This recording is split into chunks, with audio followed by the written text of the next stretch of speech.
on the pole stop.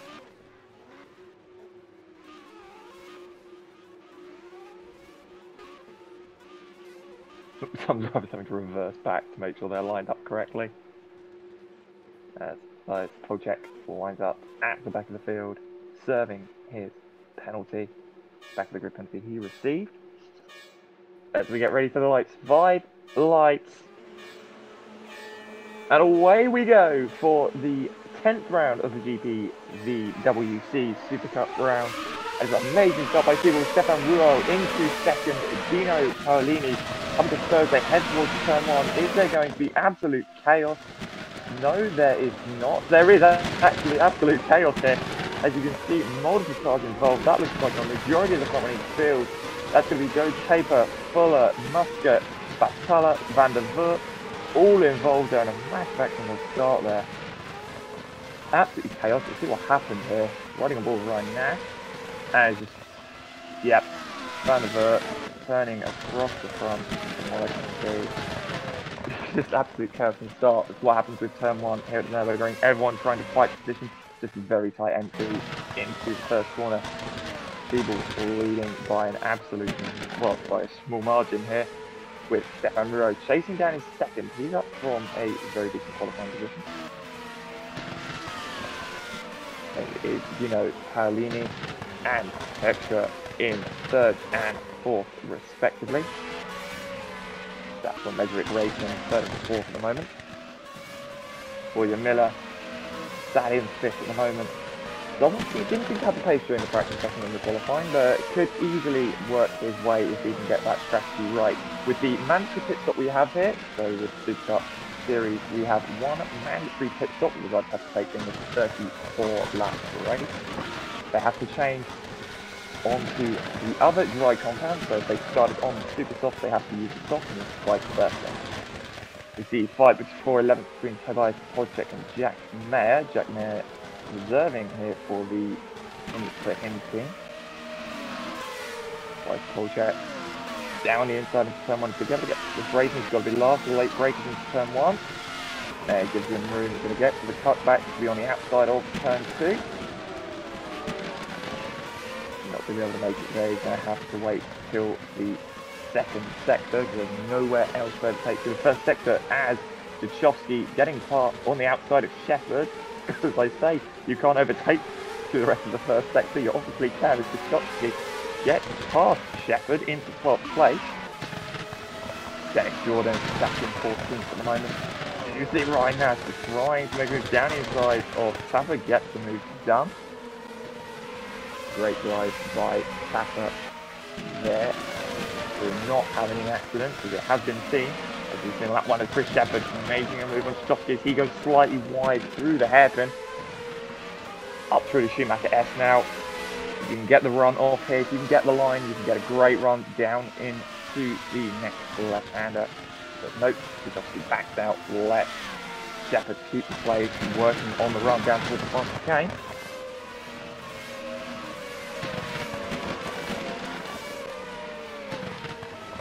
It finally settled itself down for most of the field, except for these guys here, as it's Dennis Jordan going down the inside of Jachowski into the final corner. There is contact.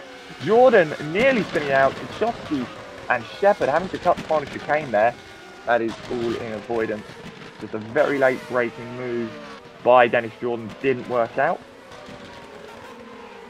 Yep, went down the inside of Jachowski, late brake. And I think Jachowski actually went into the back of Shepherd, so both of them trying to outbrake each other. Didn't work, and you see Van der Voort going down the inside. Oh, Batala, it's not going to work, but there is contact there. That's Dennis Jordan into the barrier at the inside of turn 1. What happened there? So Muscat down the inside of Ryan Nash. And then Jordan just goes for a move there. Ryan Nash cuts him off, and that is what's all said and done. Siebel still leading here from Stefan Ruo. That gap has come down a very, very large margin between these two. Dino Paolini very, very close now in third place. Going through the chicane. Down at the back straight will any of the top three, sorry, be able to make a move on the leader.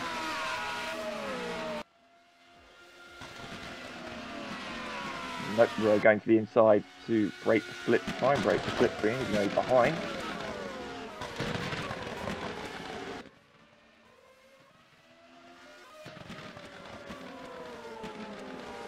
As Battaliani inside of Ryan Nash, this is 416. He goes through. Ryan Nash not making it difficult, but going to be on his game. He did better to just let the opponent through and then get the run onto the start finish straight.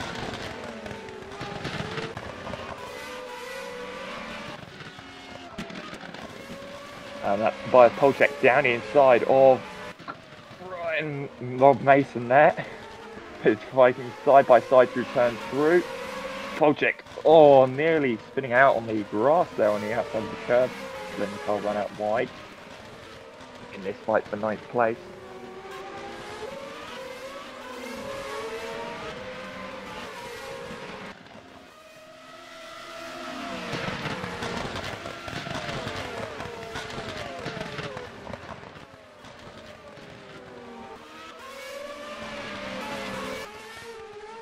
We'll see any fight going on. Yes, there is. Ryan Nash going slightly wide on the exit, going towards the hairpin. And Vitaly trying to go down the inside. Side by side. He's going to get him on the exit. Great driving by Vitaly to get through. Ryan Nash having to do the fence and do Tapper. Through the center, through the Schumacher S, sorry.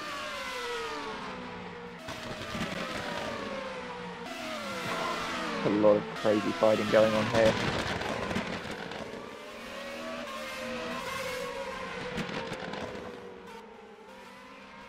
There's Van der Voort now trying to go round the outside of Muscat into the final chicane. Oh, there's contact. Muscat turns Van der Voort around. Van der Voort going to rejoin safely. Yep, he's going to get back on the circuit safely. Good driving there by Van der Voort to get back on the circuit safely, not get on safe rejoin. We like to see here in GPVWC.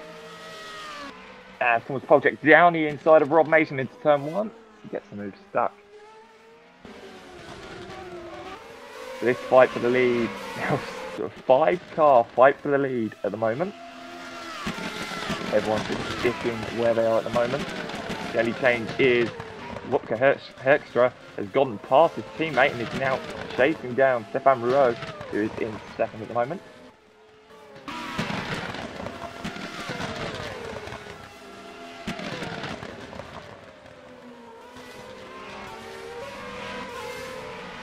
Looking back down the order where the absolute chaos was going on, which all seems to settle down now, so it's all eyes on the lead lot. Stefan Rouault is now going to have to think about attacking Alex Siebel whilst also having to worry about Wupke Herkstra behind.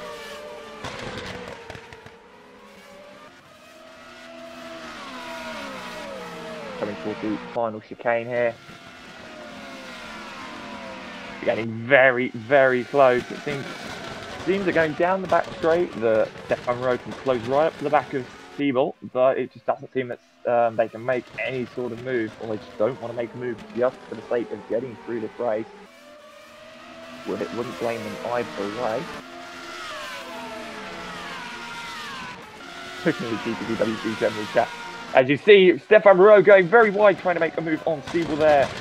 Wupke Herkstra getting into 2nd. That has just dropped Rouault down into 3rd. So that's going to ruin any plans he had of trying to get past Siebel. But that could mean now that Wupke Herkstra can get past Alex Siebel, hold him up back into these guys. It will just mean those two now pull away from the guys behind them. 6th place for Bruno Marquez, slowly but surely catching up to these guys. These guys are all fighting. We're just checking in the GPVWC Discord. Matthew Ellison posting the "oh dear, it happened again" video from McLaren Toons after the accident on lap 1, turn 1.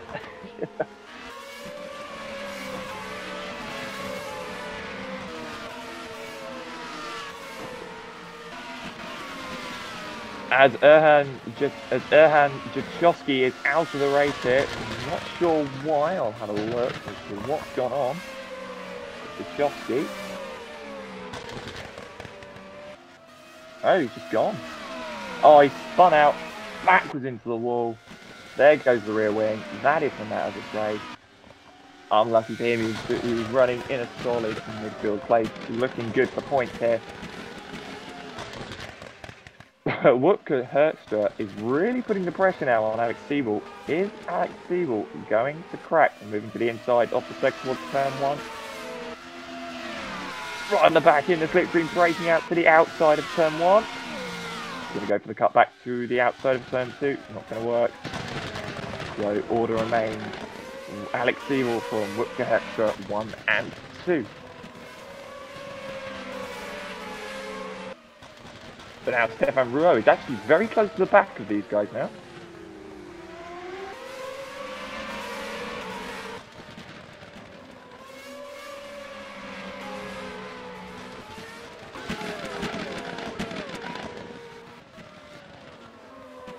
See all 4 of them in very close company right now.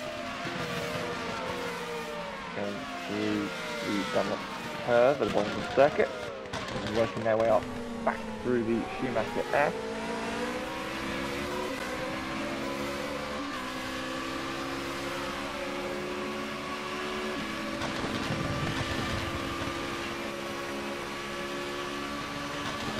Look down the field, Jack Mayer and Jason Muscat fighting for 12th in this race at the moment. Through Schumacher S, and then contact! That is an accident! Jason Muscat just basically in the back of sorry, in the back of Jack Mayer and just spins it out, trying to hold it through the curb. Doesn't work there. You've got to wait until after that to get the run. As you can see, Stefan Rouault nearly losing out place there as he tried to make the move on Woodke Herkstra. As Dino Paolini and Borja Milan very close now. Even going trying to move past each other. Then Paolini losing out to Milan there. Bruno Marquez very close to the back of these guys now, as it turns out, because these have all been fighting very, very hard.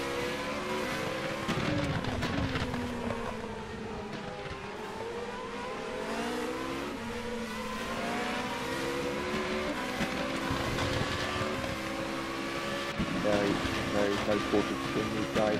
Very respectful racing between all of them.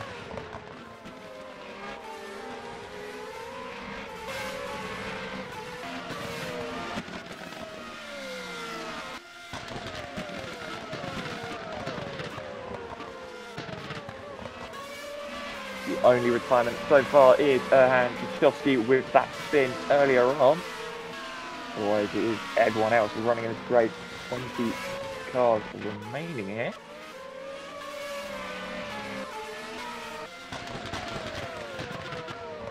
Woodman getting very close to the back of Paolini now as they go down towards the final chicane. Thompson moving to the braking zone. You see Paolini trying to find areas where he can just look to get past Rouault.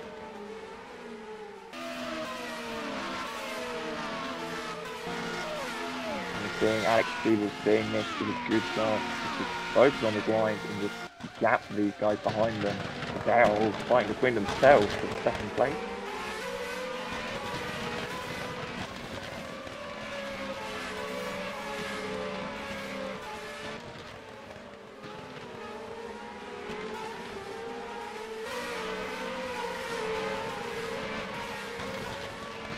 Fight for 12th at the moment, actually.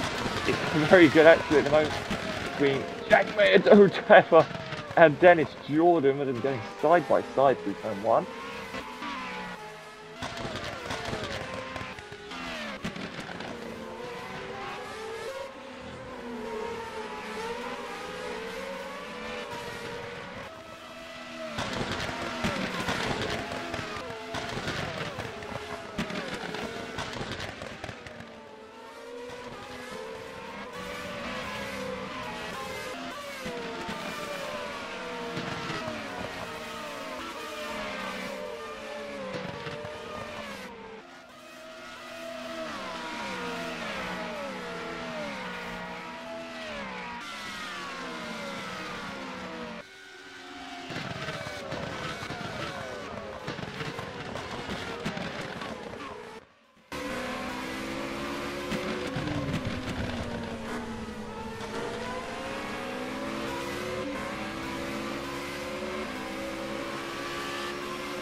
a apology for the slight issue there.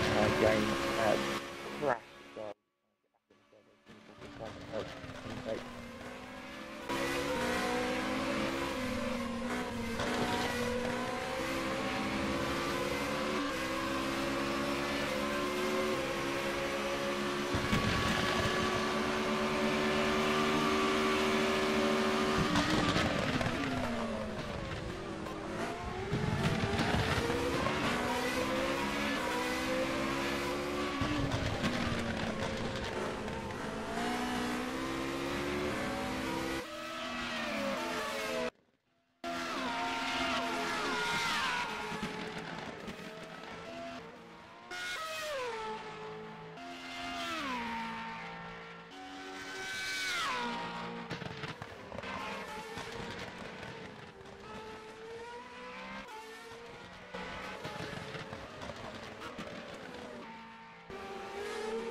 Okay, we seem to have lost Elise there. I'm not sure if you can hear me either, but I will commentate and do cams as best as possible for you Supercup fans. Yeah, I'm Mike. Hi everybody. Bit unexpected, we did just make the start, so let's see what's going on. So let's have a rundown. So we've got Whoopi Colstra leading the race now, followed closely still by Stefan Roux. Dino Paolini sitting in third, Boyo Milan in fourth. Alex Siebel's dropped down to 5th. Bruno Marquez in 6th, still doing some blistering pace in 6th, so he might catch up this team, yet this top 5 group. Battaglia sitting in 7th, closely followed by Choda, who's been catching him up over the past few laps. But he's got Chris Shepherd for company right over his rear wing right now, so they will probably follow this for a little bit actually, because that was pretty tight coming through that section there. Chris Shepherd always quite pacey, but a little bit rough around the edges sometimes. Maybe that's unfair to say, but look how close he is here, catching right through. He's going to try and dive through the inside, but that's not happening around that corner. That's way too fast a corner to try that, but he's still right on the pace, and he's got a good exit out of there, good drive. But he's gone wide, but because he had to really, otherwise he'd hit the back of the car. So he's right there on the inside. Can he get it going? But it looks like he stuck it in. Oh, they touch a little bit. There's a bit of argy-bargy. They touch again, actually. They're both lucky to keep going there. Shepherd has gone past, which has then dropped. He might now take on Battaglia, but Choda has lost out a little bit there. Doesn't look like any sort of damage, just a little bit of touch tyres here and there, you know, robbing almost. We've then got Poloske, sorry about that if I don't know your name, apologies, but you're sitting in 10th, well done. Ryan Mason in 11th. We've got Dowie Tapper sitting in 12th after the first lap spin. Dennis Jordan also recovering in 13th. Jack Mayer dropped down to 14th now with some of these guys coming through. Vandervoort also had the spin at the start, 15th. Battaglia 16th. Jason Muscat has had many incidents by the looks of things, down now in 17th. Edgar Ruiz in 18th. Brian Nash has just got off actually in his Cosmo there. Just caught him there going very wide. No damage by the looks of it. Always spun and stopped on the track. You can't be doing that. Come on, keep going. Yeah, there we go. And he's back. Well done. That's cost him an awful lot of time there and dropped him down to 20th actually, behind Mark Fuller, who got past just then. And we've had our one more time. So back at the front though, we've got Whoopi Colstra being followed very, very closely now by Stefan Roux, who's also still got Dino Paolini for company there. Boyo Milan dropped off a little bit, but not a lot compared to these three. But your top three are massively close. I may have Elise back, maybe. Is that too much thinking? Yeah, we're nearly loaded in. It's just my game crashed, so we should be back in shortly.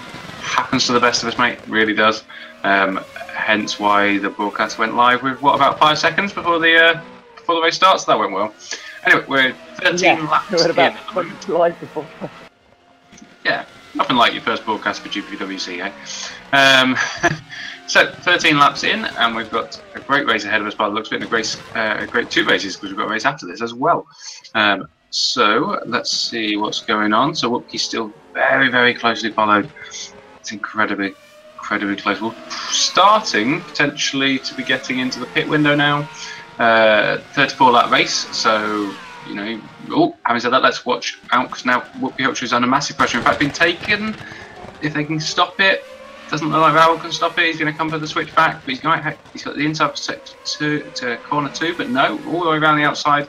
Ultra keeps it going and keeps that place, but that was mighty close there by Stefan Raoul. He was ahead. He was there. He just could not get that car stopped in time and just keep it going. The momentum was with Ultra.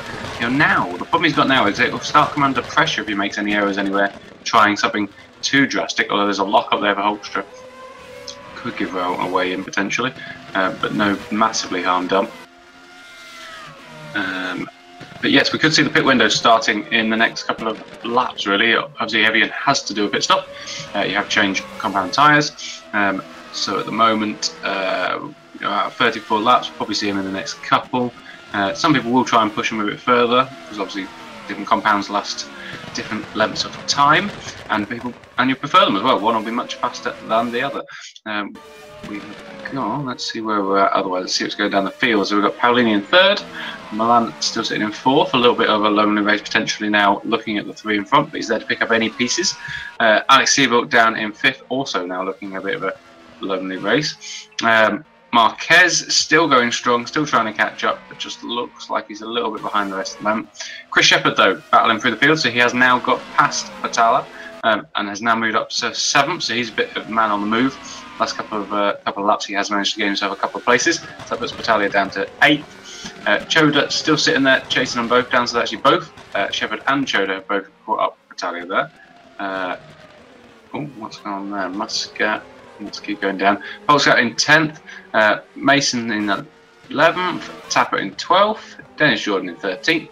Tom Vandervoort in 14th. Jason Muscat in 15th. And Battaglia has dropped all the way down to 16th. So I missed what on earth happened there. Apologies, that's obviously Gerard Battaglia not as 2, to confuse you. And then we've got Edgar Ruiz, Mark Fuller, Jack Mayer has dropped himself down to 19th, and Ryan Nash still rounds us out in 20th. Let's go back at the front and see what is happening up here with these amazing top 3. This looks like, if it all went right, I mean, you wouldn't want to call the podium at the moment. 15 laps in, and we've still got everybody within a handful of seconds. You could almost throw a blanket over these top 3 at the moment. This is fantastic. This is what Supercup is all about, people. Equal cars, some of the best drivers around. I mean, 2 of these are teammates, but you wouldn't really know it at the moment. Be interesting to see if we can get Paolini past Raoul, and then see if they do battle as teammates, because we did see them already swap positions. So that's, but whether or not once they're 1st and 2nd, anything is a go maybe at that point, who knows. But then again, Stefan Raoul has not given this up yet. He is only 0.2 behind. Ultra going over the start finish now. And let's see if he's got a good run. They both split to the inside to try and hold off that slipstream. Yes, the police are coming for me, it would appear. Apologies all. Yeah, no, they didn't. He backed out there. That was Ultra really covering that off on the straight there. Didn't let him get the drag through, and there was no way he was getting past on the outside. Just does not happen into corner 1. And I don't seem to have Elise either. That's a shame. Oh, back maybe. Maybe you're back. Yeah, sorry about that. We've had a couple of Discord issues again. That's okay. Are we all good to go? Do we think? We are 100% good to go. Hey, that's all right. With better late than never, I suppose. It's nobody wants to. Living in the countryside, you get everything, you get all the nice. The downside is everything goes wrong. Yes, not desire. But then I, you know, around here I get the random police cars quite regularly going past, so that interrupts broadcasts. Doesn't really happen if you're out in the countryside. You get a few cows, but they don't make much noise, do they? I was going to say something, talking about a few cows there, but best not. We better crack on. We've just seen Dennis Jordan going up a bit there, so he's dropped down to 13th actually, behind Tapper and Mason. Vanderbilt is still in 40th. Muscat and Battaglia, no change at the back. Having said that, we've seen a pit stop there, so that is Ryan Nash at the very back, coming back out from doing his pit stop, so he has decided to do his pretty much straight, and he went straight on for corner 1, so that's not great with your cold tyres. But nonetheless, what have we got to lose when you're running at the back? But it's great to see him there. Let's go back to our leaders and see what's going on there, because we've still got such a close battle at the front here. So what do we think of this, Elise? Have you seen a good battle like this? Top 3 within about a second of each other at lap 17 of 34 before? Have I lost you again?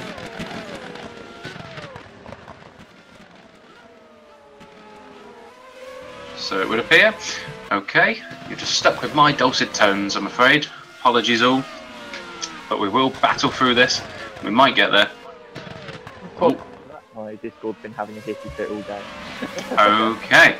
Well, okay, fair enough. In that case, should we try this again? Top 3, like this. Have you seen this before in Supercup? This is incredible. It's absolutely amazing. It's great to see the whole front of the field is actually very, very close together. Just noticing that 4th place Boyd Millen's got to get past Ryan Nash. Ryan Nash getting out of the way very lovingly. Thank you very much.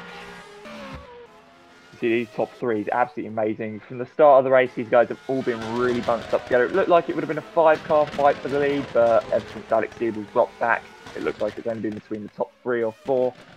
So unlucky for Alex, but as we see, Stefan Rouault actually coming down into the pit lane now for him. He's going to make his mandatory pit stop here. So he's obviously, the other point is the top 2 here are both teammates, so they can't really pit at the same time. So one of them, if they come up with the optimum strategy, they're not going to both be able to do it. So because they are literally right behind each other. Well, I'd assume that whoever's quickest out of the 2, whoever's at the front at the moment, which I'd assume would be Hextra, he is going to get the call on the ideal strategy, and then they'd leave Dino Paolini out front. He seems to be able to hold his own though. It looks to be able for Borges to be able to not keep up with the 2 guys up the front for those guys. So it seems to be they'll be able to keep their pace, and then it doesn't matter who has to pit first. They'll both be able to keep a decent pace and get out in the most ideal position. See when out Ryan laps Ryan Nash at the same time. Will Ryan get out of the way? Thank you very much, Ryan. Says Alex, he gets out of the way. Quite a few people coming in now. We've got quite a few pitters that are all sort of mixing up the grid at the moment. There's quite a nice little tasty battle though, potentially with where are we? Sorry, 7th and 8th potentially, and 9th maybe. Yeah, which is all just Raoul came out in 6th, by the way. Not bad, but that's good for him. He's actually in a lot of clean air. He can really go for it. Yep. As Hertzler comes in, I called it. I did say Hertzler would get the call in the ideal strategy. He's going to come in, cover off. He's going to come in and cover off our other pitters here. So Dino Paolini's going to stay out. So is Milan actually. So Milan also stays out. So does Siebel. So he's going to try and play on the overcut on these guys. See if he can keep the pace going as Hertzler locking up into his pit box. Shows how hard he's been pushing all day. He's pushing it down to the pit line and pushing it into his box. Just shows these guys want all of those tenths. Is Hertzler going to actually come out ahead of Rouault? Yes, comfortably going to come out ahead of Rouault as they go into turn 1. He does spin out. So, Wupke Hertzler, sorry, manages to get out in front of Stefan Rouault. That's interesting to watch there, though. That's quite a big gap. Which says to me, by staying out, he's gained. Which says to me, maybe Paolini might have a chance here at jumping them both. Well, yeah, that is a good point. Stefan Rouault, we don't know whether he had a pretty clean in lap. Clean track, yeah. Yeah, had a clean track as well. Oh, there's a spinner. Who's that? There. Cosmo. Somebody's that Nash, is it? Is he coming around? Yeah, that's Nash. That's the Cosmo. Bless him. Poor Poor Joshua must be watching this race with his head in his hands, praying that he just gets to the finish at this rate. Well, yeah, it's a shame. I mean, it's, you know, they're back in a good team anyway, so I suppose getting to the end is the aim goal for now, isn't it? And see what happens in front of you. As long as you can get to the end, you've got a good chance of points. As Paolini now pits from the lead, and Milan's going to stay out. This is interesting. Milan stays out. Is Siebel going to come in? No, he's going to stay out as well. So Milan and Siebel playing a massive overcut here. This is now the point where they are going to lose. The overcut you work for one lap on whoever you're trying to jump. So these guys may jump Siebel, or may jump Herkstra and Paolini, or not Paolini, sorry, Herkstra and Rouault, but I doubt they're going to jump anyone else, as Paolini's going to come out the pits. There's the pit line. It's going to be very close between the teammates, and Herkstra's going to hold it as Rouault's almost going to get Paolini. No, he's not. So it's looking good for those three if they can hold it out. Well, that's still a change of position though, because Raul went in ahead of Paolini, so that is one changeover that he didn't have to do on track. Oh yeah, that is a good point. So maybe Rouault didn't have the best of in laps and out laps. We saw Paolini with clean air, and he can just pull away from those guys. But I have a feeling that Milan and Siebel have left it too late for their mandatory pit stop. They are going to lose time. They're going to have fresher tyres though. This will be the thing going towards the end of the race. You know, they're going to have done considerably less laps on them than some of these guys. Potentially, but yes, they are. Yeah, that is true. But then you think of this again. You think of the pace of all of the top five at the moment. They've all been relatively close. They've been within tenths of each other. I don't know if those fresher tyres are actually going to pay off as much as you think they will. Because the minute they get stuck behind everyone, there's going to be a slight bit of dirty air that's going to be interfering with their races. As Milan staying out for yet another lap, the same with Milan's Siebel. They're both out in clean air. They're putting in reasonable lap times.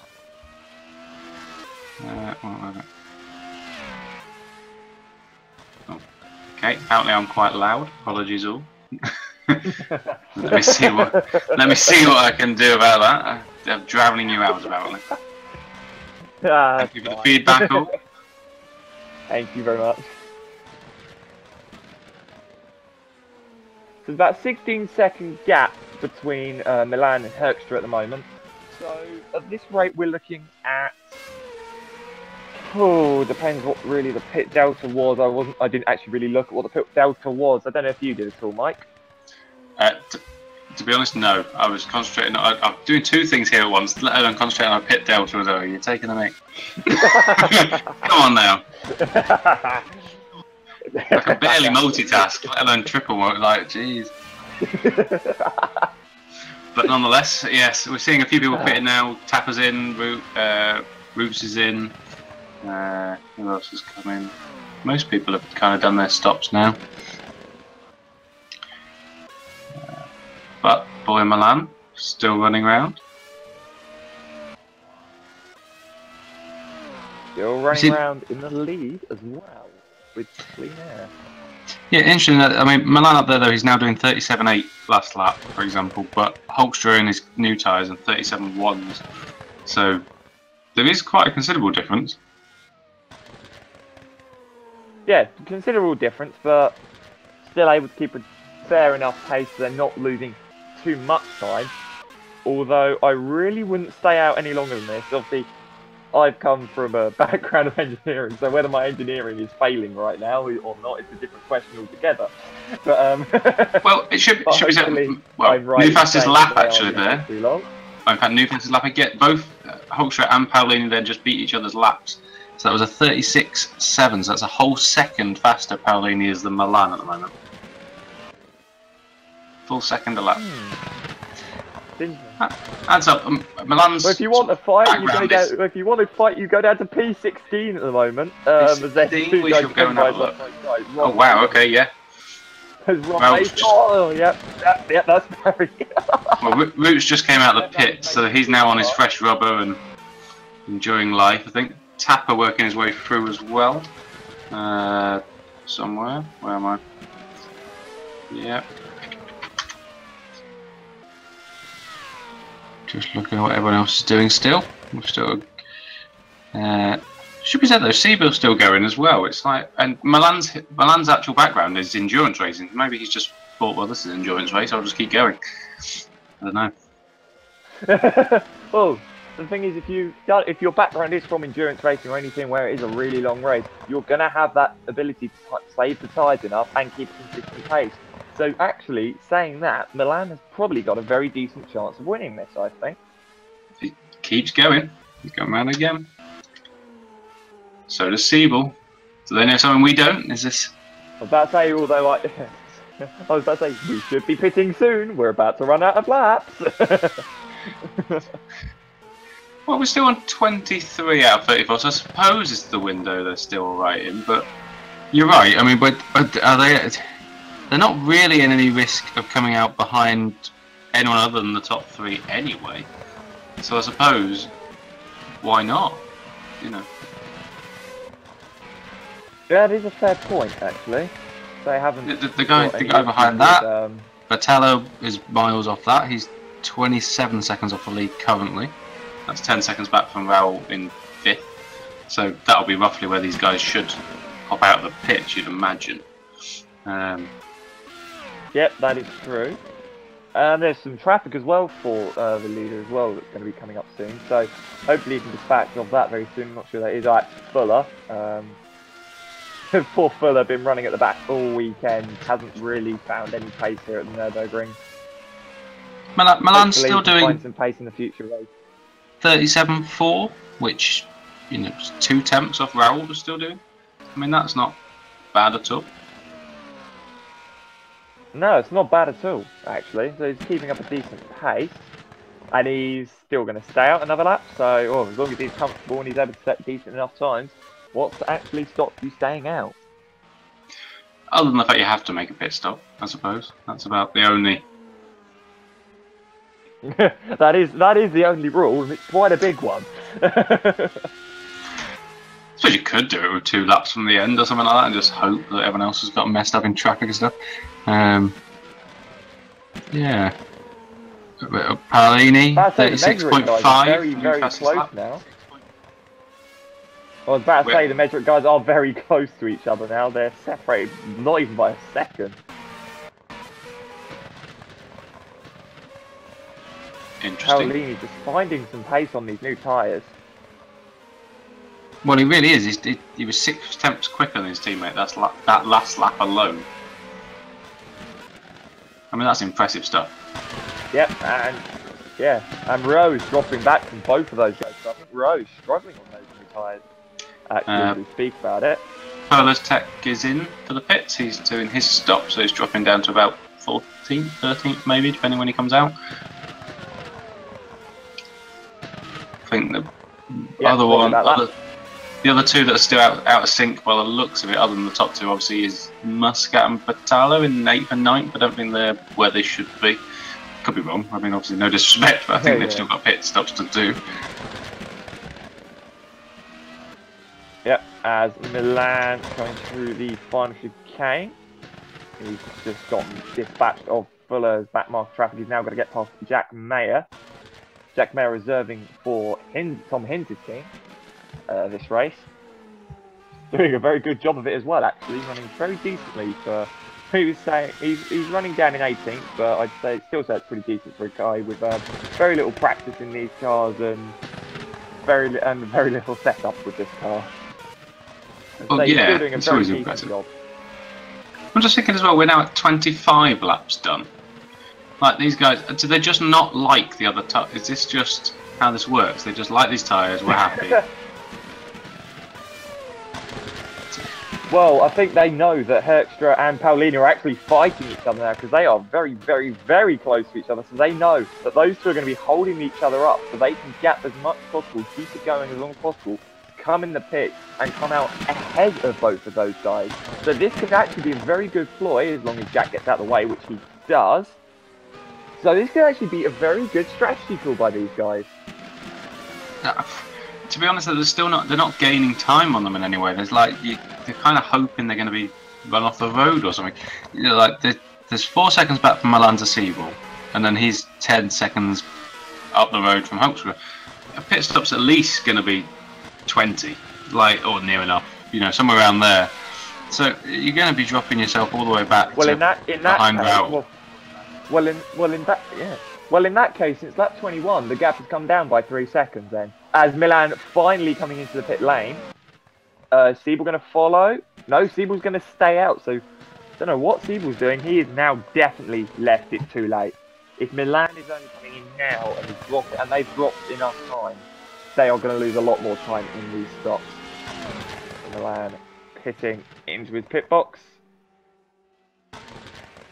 Hits the marks. Herkstra goes through, so does Paolini, so does Rouault. And Milan's going to come out very far behind Rouault, actually. So that has not worked out at all.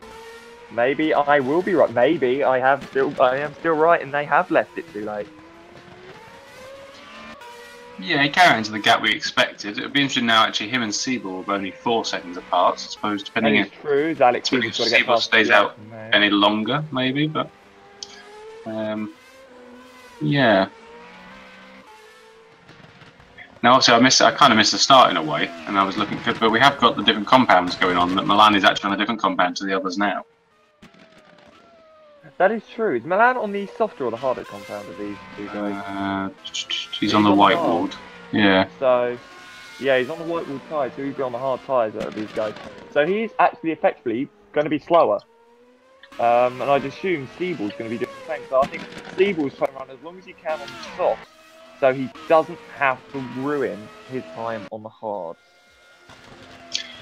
Yeah, that's what we're saying. I suppose they don't like the other tyres, and you can keep these running and still be happy with them at a reason. If a worn pair of the softer compound is faster than a new pair of the hard ones, why would you change? Oh, hello, change your position there. Paolini and... Oh, Paolini, oh, who's that spun? Is that Holtzschuh and Raoul?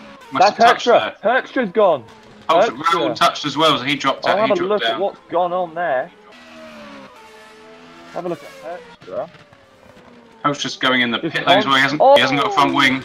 Got no front wing. No, Fuller rejoining onto the track completely Fuller, come on. Fuller had spun off, then just rejoins the track in front of these guys, and then I think Rouault gets a bit of a tap as well. So yeah, Fuller not looking good for his reputation here. That's a real shame. Yeah, just unlucky for Herkstra getting. Well, Herkstra was effectively would have been our leader. Siebel's still to pit, would have inherited it. Oh, okay. So, just looking in the GPV chat, according to Chris Williamson, Wupke, Dino, and Stefan, believe still have to stop for the hards. Yeah, I was just that was kind of what I was looking at when I saw Milan was on different ones. I thought I didn't see what everyone started on. So if they have if they stuck to the same tyres, apologies guys, we're new to this FC, you know, sorry, we'll get there. But in that case, Siebel could actually be playing quite a blinder, because if everyone has to stop again, yeah, he's got the track position. Well, he won't have known that they've not gone on the right tyres. Siebel's in. Yeah, Siebel's in, but he wouldn't have known that they were on the wrong tyres. So well, he might have done. They did stop. Strategy, they did stop for quite a while, right? But then effectively, they've gone for a one-stop strategy, and the others have gone for 2 stops. Yeah, that is true.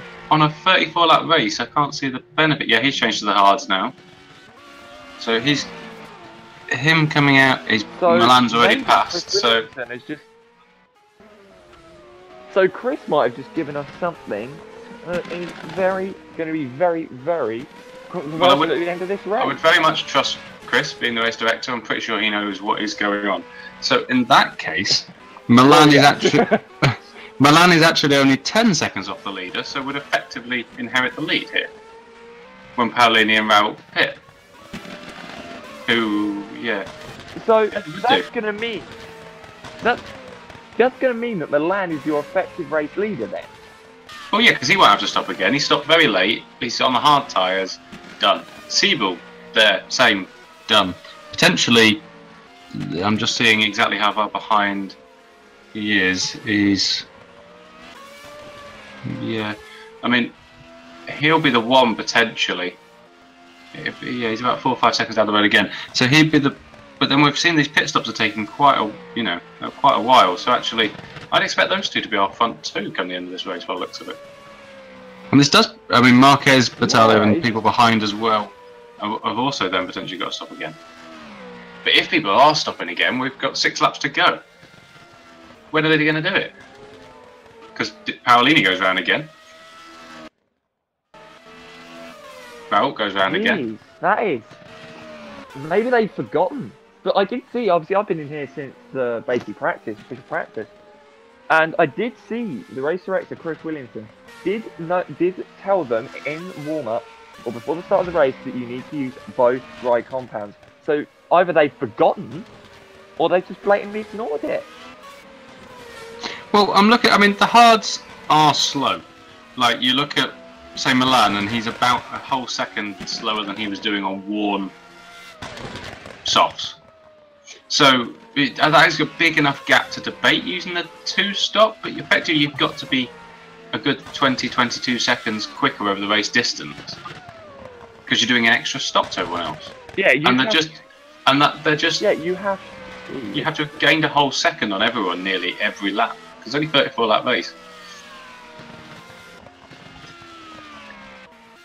I don't get that strategy then, because they're not quick enough on the soft tyres to be able to pull it off. Not when you've got to start factoring in traffic and battles as well. It's fine if you're just doing, 34 hot laps on your own. You could probably do that kind of pace, but you're not first 3 laps when you're battling away with everybody, you're not going to get anywhere near that. Oh no, exactly. You need to be able to pull away a decent gap. You basically need to be able to pull away a 20-second gap at the start to make up for the time you're going to lose in the first pit stop. Which is you only have, they're still on the softs now, so actually they needed to gain the 20 seconds between now and whenever the hell they actually pit for the hards. So at the moment, 30 odd laps. But it's possible, but it's one of those, if you put it into a computer, it probably tells you it's the quickest route, but actually when you try and do it, wouldn't work out well. That's the thing. You can't use computers to use that. You use it for a certain point, but you can't use it fully because you've got to use your own brain. You've got to factor in traffic. You've got to factor in the track temp as well, because the track temp will easily affect the tyres as well and the weather. Battaglia in. We've got Edward Battaglia from 7th in on his soft, so he knows what's going on. He's finally coming in. Well, that's his second stop. He can make up with 30 points. So he's doing the 2-stop, the very innovative 2-stop strategy as well. Both Battaglia's actually in. Both of the guys. Yeah, they know what's happening. Good. The brothers obviously thought they knew what they were doing and stuck with that. Good work. So, in that case, if you're really thinking right, I'm not. Sorry, go ahead. Yeah, sorry. As I'm not 100% sure on that. If they don't pit, which I'm assuming they probably won't, with what 4 laps to go. I expect them to. I completely expect them to with 1 lap to go. Which we have seen it before. We've seen it before where they'll do 1 lap on the hard tyres, but it's just not worked out for them today by the look of it. They've got the gap is growing. It's up to 13 seconds now between Milan and Paolini, and 15 back to Siebel, but still. I mean, Hulkstra, because he had that pit, because Hulkstra had that damage and pitted, he did pit for the hard, so he's now sat on the hard tyres in 8th. So he effectively only did his 2-stop strategy anyway. He's got very lucky with that damage, actually. He's very lucky with that damage. He just had to have a bit of extra time putting the wing back on. But other than that, yeah, it's kind of not far off what was going to be his second pit window anyway. He's currently fighting Chris Shepherd, so he's losing time in that respect. Yeah, but the three guys in front of him, pull away. 3 guys in front of him have still got a pit. So, Van der Voort pit. So he's done the same thing. This is racking my brain. Because coming from an engineer, like a race engineer side of things, I've done a lot of race engineering for God knows. It's just racking my brain and it's annoying me. Oh, is that Battalla out? Edward Battalla out, is he? 16th, am I missing that? Oh no, he's pitted again. What happened there? Yeah. I have no clue there. Did he put the wrong tyres on? He might have done. Maybe he didn't change tyre compounds. He might have done. And he's had to do another stop. Oh, that's outrageous. A 3-stop race, that's not what you want to do. Paolini goes round it again. We're now on lap 32, so we're getting there. Renault is in. Rual is in. Sorry, Rual is. And Rual, yeah. Is he switching on to the hard tyres? Well, Milan's through. He's still showing on the soft tyres for me. He's still showing on the soft tyres for me. See when he comes out. Apologies. Yeah. So he has Roy unless. Maybe. No, yes. that's got to be a mistake. That has got to be a mistake. Well, we'll find out, I'm sure. I don't know what he started on. That's my only apologies there, people. No, I believe everyone started on the soft tyres. I believe everyone did.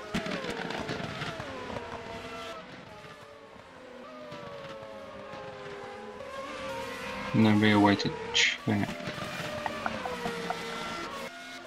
If Chris Williamson has any idea and can still remember, that would be a great way for him if he can get in contact with us. Or if anyone has any idea, could you please let us know, either in the GPV chat or in the stream chat. Would be a great way to let us know. But I believe everyone started on the soft tyres. I don't think anyone started on the hard tyres.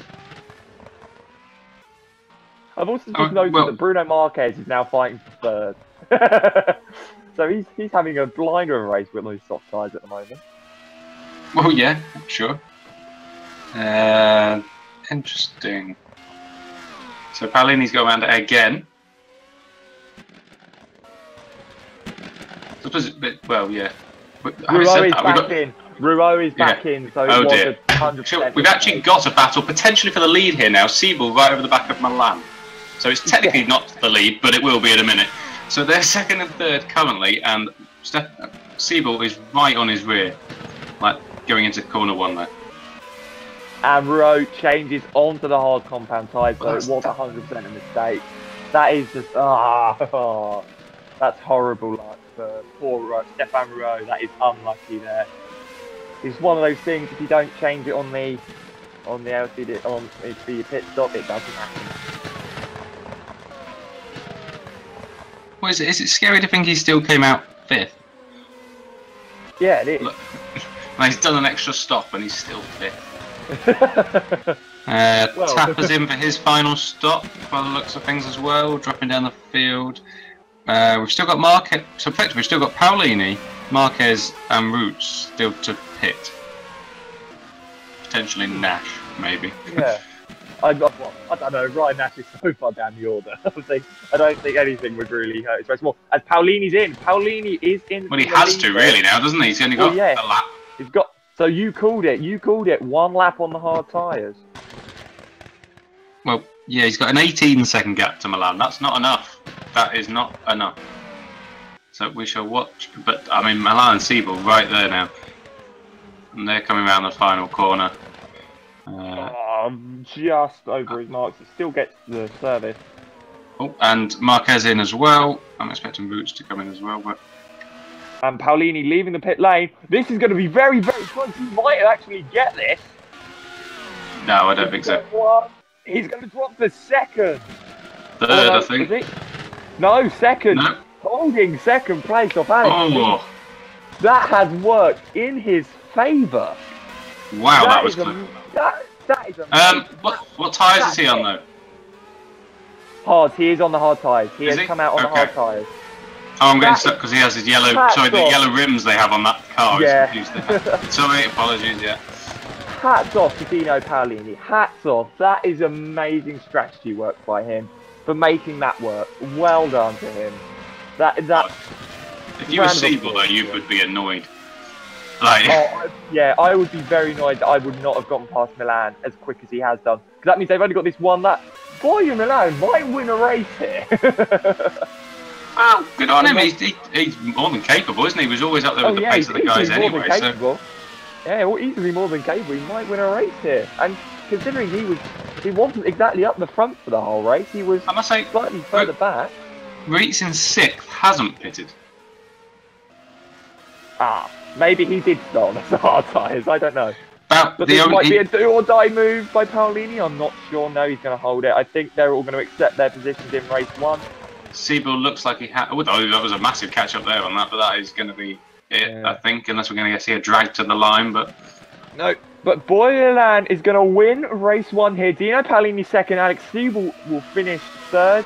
Bruno Marquez, who is on the hard tyres now, will finish in 4th, as long as he doesn't crash off now. And Stefan Rouault will finish 5th. And Ruiz, just hearing from Chris, Ruiz did start on the hard tyres. So fantastic. So well done to him for making it work that way around. Well Good done, work. Ruiz. And I don't think Ruiz actually even started that highly in the field either. No, well, that would make sense then to start down. That might be why, because he qualified on the other tyres. Yep, on the hard tyres. So well that's a good team result from those as well. Yeah. Chris Shepherd has a horrible start this race. Absolutely horrible start. And he comes home to finish 7th. Well done for Chris Shepherd, finishing 7th. Dennis Jordan's going to come across the line to finish 8th. Wupke Herkstra 9th after that horrific show. Jason Muscat 10th. Tobias Polechek in 11th. Sandeep Choda 12th after improving from about 15th on the grid, I believe that was at the start. So up 3 places. Gerard Batala 13th. Rob Mason 14th. Edouard Batala 15th. No Tapper 16th, Jack Mayer 17th, Mark Fuller 18th, Ryan Nash 19th, Tom van der Voort 20th, and Erhan Szachowski, your only retirement. Oh no, actually, no, sorry, I take that back. Tom van der Voort retired with suspension failure, and Erhan Szachowski retired on lap 5 with his crash.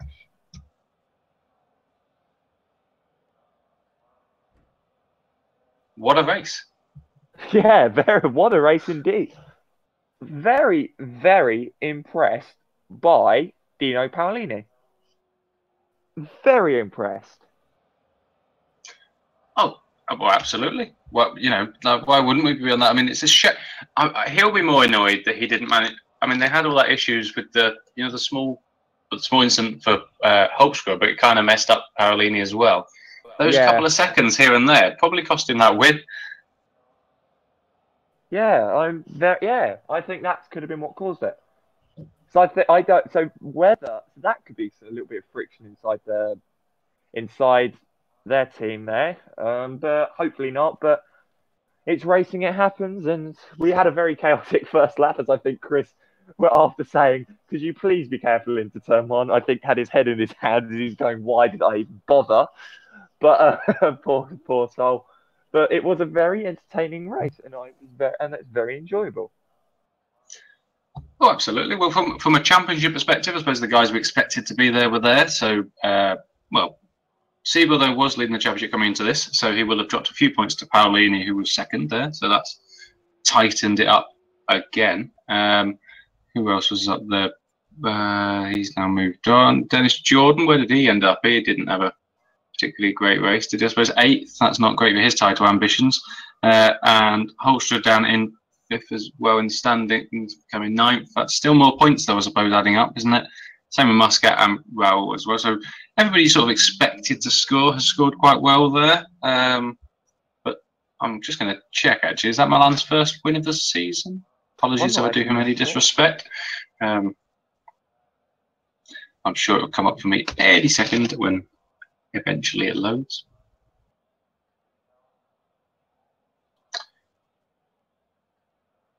I'll come back to it. But that even the top few there were from a lot of the same teams. So Missouri were quite a bit in the lead of the team standings. So they finished there with 2nd and 9th. Will have helped that a little bit. Evolution had a very good race as well. Zedric, who were 3rd, not so great a race actually. I think then Muscat got about 10th, and Tapper, I don't think, scored points. Multiforce, though, Siebel obviously did very well there for them. So points are adding up. It's sort of as we expect. It's closing gaps actually. The top leaders haven't sort of run away with this time. Milan, yes, his first win of the season. He had 2 second places, including last time out. So well done to Milan there. Yeah, very impressive. I hope we can get. I hope Dino Paolini is here because I really would actually like to have a chat with him after this and just actually speak to him about race 1 because I want to learn his strategies and how they work. I want to learn how to do his strategies now. Well, I do. I remember watching him in World GT actually, and he used to always do quite long races there. As in, for always the alternative strategy. That's actually Milan's first Supercup win ever. Wow! So well done to him there. He has managed. He did have a couple of Atlantic Series in the 2014 wins there. So it's not the first single seater because that was IndyCars, but first time on the ladder where he has, in fact, on the career ladder in general in FC Supercup or Super League. That's his first win in the career ladder ever. So congratulations to him. I'm sure he will be marking Germany 2017 on his calendar forevermore.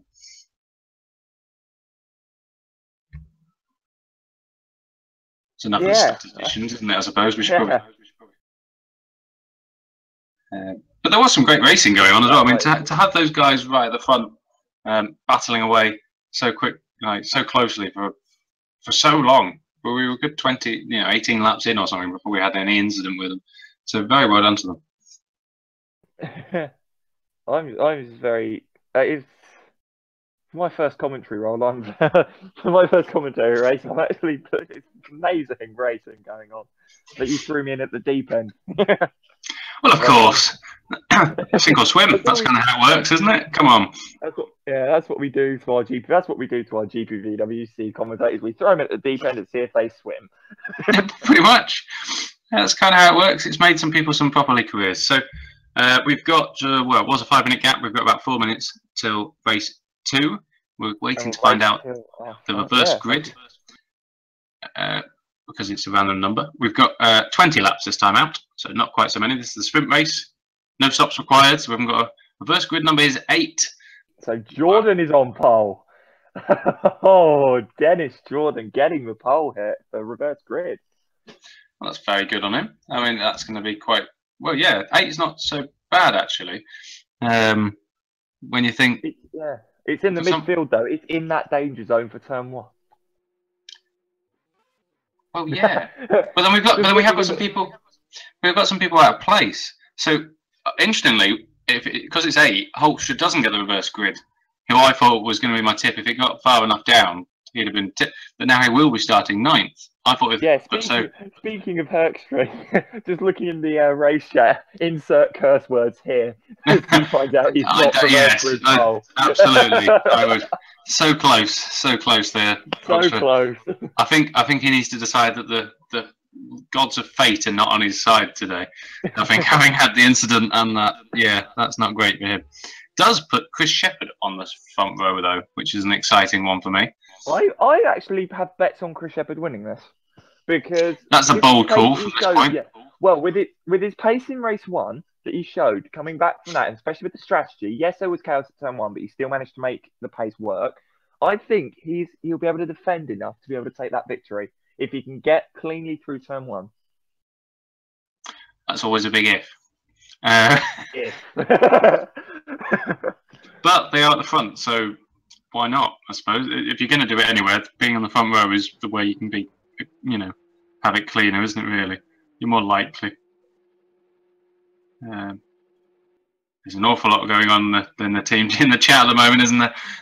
Yeah, everyone's trying to find out everything. The good thing is here at GPV, especially in the career ladder, everyone's friends with each other. Usually, everyone's friends with each other. We all get along. We all can all have a laugh with each other, and that's what we like to see. Oh, for sure. It's a great little community. If you're watching this for the first time, I suppose I might as well do a 2-minute spiel. This is GPVWC. If you haven't caught us, this is the career ladder. They have a ladder here where you have 3 different levels. This is the middle level, the middle tier. There is the Super League, which is sort of for want of a better analogy, the F1, you then go down to GP2 and then GP3 for Formula Challenge, effectively. These are all equal cars, so although they look all different, they are all working exactly the same, although they're all doing different setups and strategies and anything else they can do in that way. So it's quite exciting. You do see a lot of these drivers. This is because it's equal cars, it's very close battling, as we saw in race 1. It does mean that quite a lot of these guys you might have seen familiar in Super League. You might also see some of the guys familiar to you from Formula Challenge if you're a viewer of that. If you're a viewer of all these things, if you like what you see, we've got a second race coming up. We've also got the Super League tomorrow. That would be on this same channel, so subscribe now, I suppose. Ah, what a plug. Otherwise, we've got so that's tomorrow. Otherwise, this is every 2 weeks we do this. Now we've had our summer break, we've had our 4 weeks off, so hope the drivers all had their holidays, and same with us, Elise. So in 2 weeks' time, Supercup will be back. From Spa. Oh yes, it's Spa. Exciting stuff. So one of the beautiful tracks on the calendar. So do make sure you come and join us for that. In the meantime, though, that's all to come. In the meantime, we've got a lovely race to happen here. We haven't finished Germany yet. Let's crack on with that. You managed to get that done in a minute and a half. I'm very impressed. Thanks very much. Not my first time. But yes, tomorrow we've got. Yeah, tomorrow's slightly more professional broadcast, I feel. No offence to me and Elise, but yes, the usual suspects are back with Argo on cameras. We've got Jake Sanson and Joshua Anderson calling the shots there. So if you want to see how a professional outfit does it, I suppose we should watch, shouldn't we, Elise, really? We'll have a watch of that, and maybe in 2 weeks' time we'll catch up and be at the same level. Well, the thing is, I've done commentary before, but I've never done it in a series with so much action in it. So this is me just getting myself warmed up. So hopefully for Spa, a track I know a bit more about and know where all the overtaking spots are, and I like a bit more, I'll be able to have a bit better commentary. And hopefully I'll be able to prepare a bit easier than we did having a broadcast start about 5 seconds before the race. That's by far the closest start I've ever had to a broadcast. Like, occasionally we've missed the start, something like that, but to actually turn it on while the cars have finished lining up on the grid is good. You didn't miss any action, people. If you want to watch it, scroll all the way back. You can catch up if you joined us late, because we normally have a bit of prep. Apologies, but it is all here, and it will all be viewable to you straight after the race as well on the channel, so you can catch up and listen to us bumble our way through this, basically. Josh, I love Josh Anderson. Before this was like speaking to me, because I speak to Josh Anderson quite regularly now, and he was just saying, "Oh, you'll be fine. You'll be the most prepared commentator of the series." Well, that's all gone completely and horribly wrong, hasn't it? These days are meant to try us. So our grid is there. We can run through the grid in a minute, as they're going to still do a warm-up lap and that sort of stuff. So, but yeah, we'll all emulate Josh at some point. I'm sure we'll all get there. If you want to hear him again tomorrow night, same time, same place, at GPVWC. So we're just sort of waiting for everybody now. Jack Mayer, actually, the first car that's going to sit on the grid. He's going to sit on the grid 30 seconds before the start of the race. This is surprising me. Ballsy. Quite a lot of drivers normally sit in the pits waiting and wait, because although we have, you might not see it here because it's not so bad. There's no rain particularly, but we do have RFE here, so we have all the weather forecast real time going on. So you do find normally drivers sit right until the very last minute, because it takes about 20 seconds for the weather to load after they're in the grid. So if you go straight to your grid slot, you can end up yourself on the wrong tyre. Little tip for watching these other races. There's also some interesting strategies going on here. Just looking down the grid, some guys starting on the soft side, some guys starting on the hard. Give it a minute. I would say on that, give it about half a lap, because R2 does have one small little thing where it loves to just randomly give you certain coloured tyres and then give you the proper ones halfway through your lap. I was about to say, because Dennis has just switched on to the softs, according to mine. Yes, so there you go. Just a small factor. But we can go down the list of people. While they're driving around, let's go down the list of the grid, rather than the tyres on. We'll come to that. So we know the people on the grid are definitely in the right places. So do you want to start running down? Yep. So, on the first grid pole, we have Dennis Jordan, finished 8th in the first race. Great drive for him to climb up from where he actually started in qualifying. Second place, we have Chris Shepherd. He's my bet to win this race. Don't know who Mike is betting on for this race. Third, you have Edgar Ruiz. Fourth, you have Stefan Rual, who I think could have a good shot at this as well. Fifth is Bruno Marquez, who is Rual's teammate. Sixth is Alex Siebel. Seventh is Dino Paolini. Eighth is Gordon Milan. Ninth is Wupke Herkstra. 10th is Jason Muscat. 11th is Tobias Polchak. 12th is Sandeep Choda. 13th is Gerard Batala. Apologies there. 14th is Rob Mason. 15th is Edouard Batala. 16th is Joe Tapper. 17th is Jack Mayer. 18th is Mark Fuller. 19th is Ryan Nash. And 20th, and rounding out your grid, is Tom van der Voort as the 21st and DNF driver from last race. Erhan Dzichowski is not starting the second race. So they're all just lining up the grid now, and everyone has changed to the same tyres. So everybody's on the softs, which is expected, as you would on a short track race. We've seen them in race 1 already going more than that, especially if you're Milan. So yep, Siebel. My bet, by the way, is Siebel for this race. That's my. If you're punting on Shepherd, I'm going for Siebel. All right. So not only is it a battle on track, but it's a battle between the commentators here. Yeah. All right, 20 quid whoever. All right, 20 quid on whoever wins. All right. As we go green here for race 2, Dennis Jordan getting a great start. Chris Shepherd getting bogged down off the start. It's going to be 2 wide as Ruiz is going to go through. 3 wide going into turn 1. Is there going to be absolute chaos going into turn 1? Yeah, there's a bit of contact there. Does everyone actually get through cleanly? Oh, never mind. Jack Mayer and Thomas van der Voort come together at the back of the field there. Everyone is going through as Jason Muscat loses his front wing, the exit of turn 2. But apart from that, everyone else getting through cleanly. Dennis Jordan, your race leader here, from Chris Shepherd. So, from Edgar Ruiz. So this could be an interesting race now. As everyone settles down. Oh, contact! Big spin in the back there. Batala and Polchak come together. Polchak rejoins into the other Batala. Oh, that's whoa. God, that's a lot of contact going on there. You might want to have to replay of that. Oh dear. That was absolute chaos. That's it. Yeah. Oh God. Even I couldn't keep up with what went on there. So look, yeah. That didn't go well, did it? I can't go back far enough now. No matter, we shall go fan live. But yeah, that's very unlucky for the Zedericks there, both involved again. That's 2 races now they've had that problem. So they will be absolutely fuming, I'd imagine, at this stage. Ruo and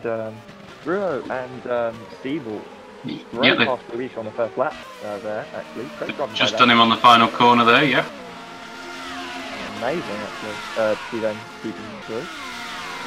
Although he is coming back on Siebel into turn 1. Outside though, he's going to have to try and cut back. But he is under pressure from Marquez as well. In fact, there's a huge train still going at this stage. Yep, lap 2, still a huge train going.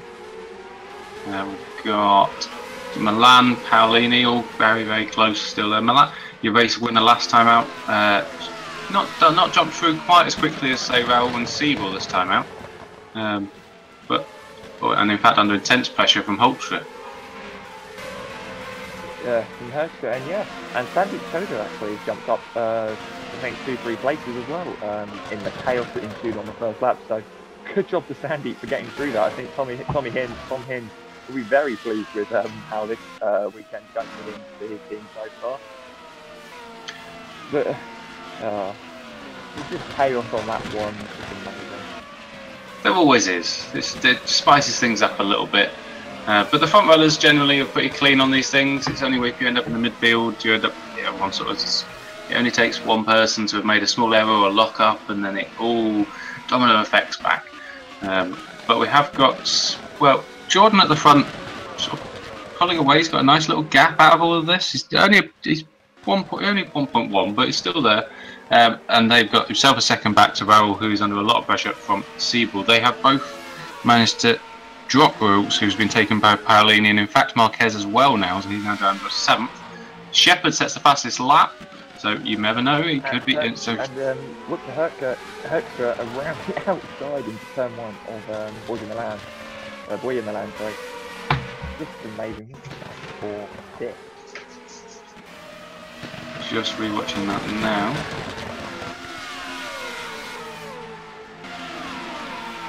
This is amazing, side by side going to the end of the first sector. Just amazing how quick these guys are and how close they can fight. The Land trying to easily get away from Herkstra. You know, the minute Herkstra goes past him, he's not going to get any further up the field. And it must be said, Shepard is catching Jordan for the lead now. It was only, a couple of attempts a lap, but it's close. It looks really close this lap. I don't know. The timing screen still tells me it's a second, but it looks closer than that. Yeah. Same with Siebel and Raul as well. I mean, it could go anywhere still. This even we're 3 laps in, and the top 4 are all right there together. Paolini now being free of Raul's might catch up as well. Oh, yeah, you can see Milan getting a slight slide there, so Herkstra is going to get a gorgeous little run out of there. And there's contact! Oh, Herkstra sent Milan very far off. That's Milan out. That's going to be a penalty of some sort to Herkstra. Sent Milan off the circuit there, just into the. That was a horrible accident. Just pushed him, didn't back out, sent him into the outside wall. Pretty much. God, that was a horrible. How fast was that? Sorry, 204 km/h collision into that outside barrier. Horrible accident there. That's Boy Milan out of this race. Unlucky for him. He had a good shot. That is a real shame there. That he ended up being speared off there, unfortunately. But it didn't seem that much contact. But it just, unfortunately, that's pretty bad. But the lead now is down to tenths. We're talking, about 4 tenths that is by the looks of it, visibly. And they are, well, last lap was Chris Shepard was 4 tenths quicker than Dennis Jordan, so that's considerable over 1 lap, and is probably now enough to be overtaking. There is a very different matter, of course. Dennis Jordan very experienced in these things, and no doubt will place that car in every apex and every place that Chris Shepard will not want him to put it. And Dennis will turn Italian, have a square delivery on his car, and he'll become Jarno Trulli. Well, absolutely. There's a few drivers like that are very clean but very good defensive drivers. This could be one of those places. That Chris Shepard really having a look into finding the game there. There's nowhere to go there. Absolutely nowhere to go. You're doing a dive Hail Mary doing that. There have been moves made there, and it's been very impressive moves made there. So that takes some cojones, and you've got to be able to trust the other driver as well. That's the factor there. And he comes. Outside into turn 1. That's not going to work. Yeah, you see they're covered off by Jordan. You can just see Siebel and Rowe just working together, not really fighting each other, just focusing on keeping together. As you can see, Chris Shepard down the inside. That's not going to work there. You want to really wait until the end of the sector to have any shot. You want to get the run out of here. Otherwise, you're just going to lose a huge time.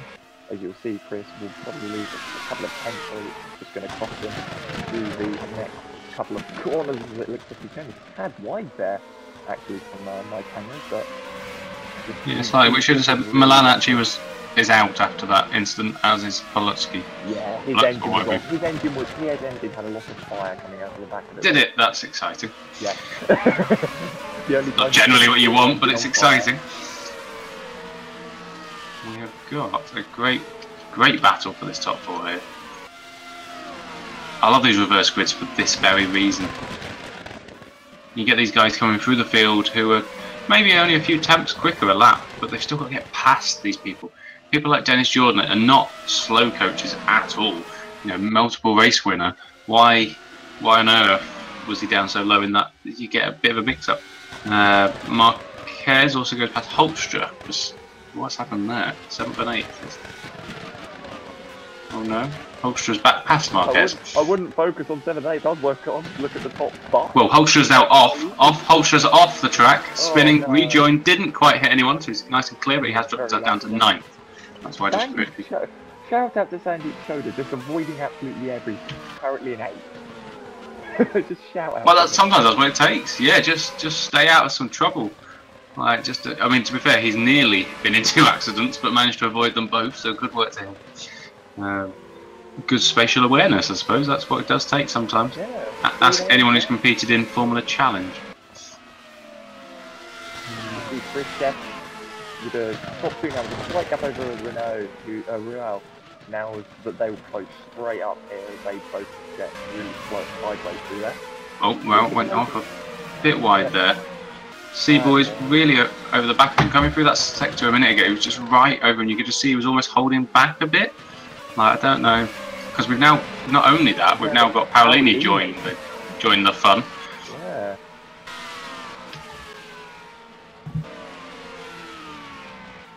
So, did anyone want to win a 5-car battle for the lead? Where are we now? So I'm just looking at some lap times of what's going on, but yes, on track itself is just mighty close, isn't it now?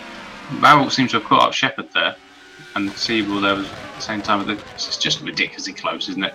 Every corner this just seems to change. I think, oh, they're going to get there. Oh, that was off. Jordan very wide there out of that corner. He's going to lose out here. He's going to lose the lead. He's very going to lose out. He's very, very close. He pushed Shepherd as tight as he could to that inside ball, giving him enough racing for him. I think he's going to lose another place here if he's not careful. He's not going to have the top speed down the front straight compared to what Real's going to have. Oh, Real nearly got the line though. That rate. Oh, the squeezing there is close, and Siebel might try and sneak his way through as well if he follows him. Nearly into the back of Jordan as well. Jeez.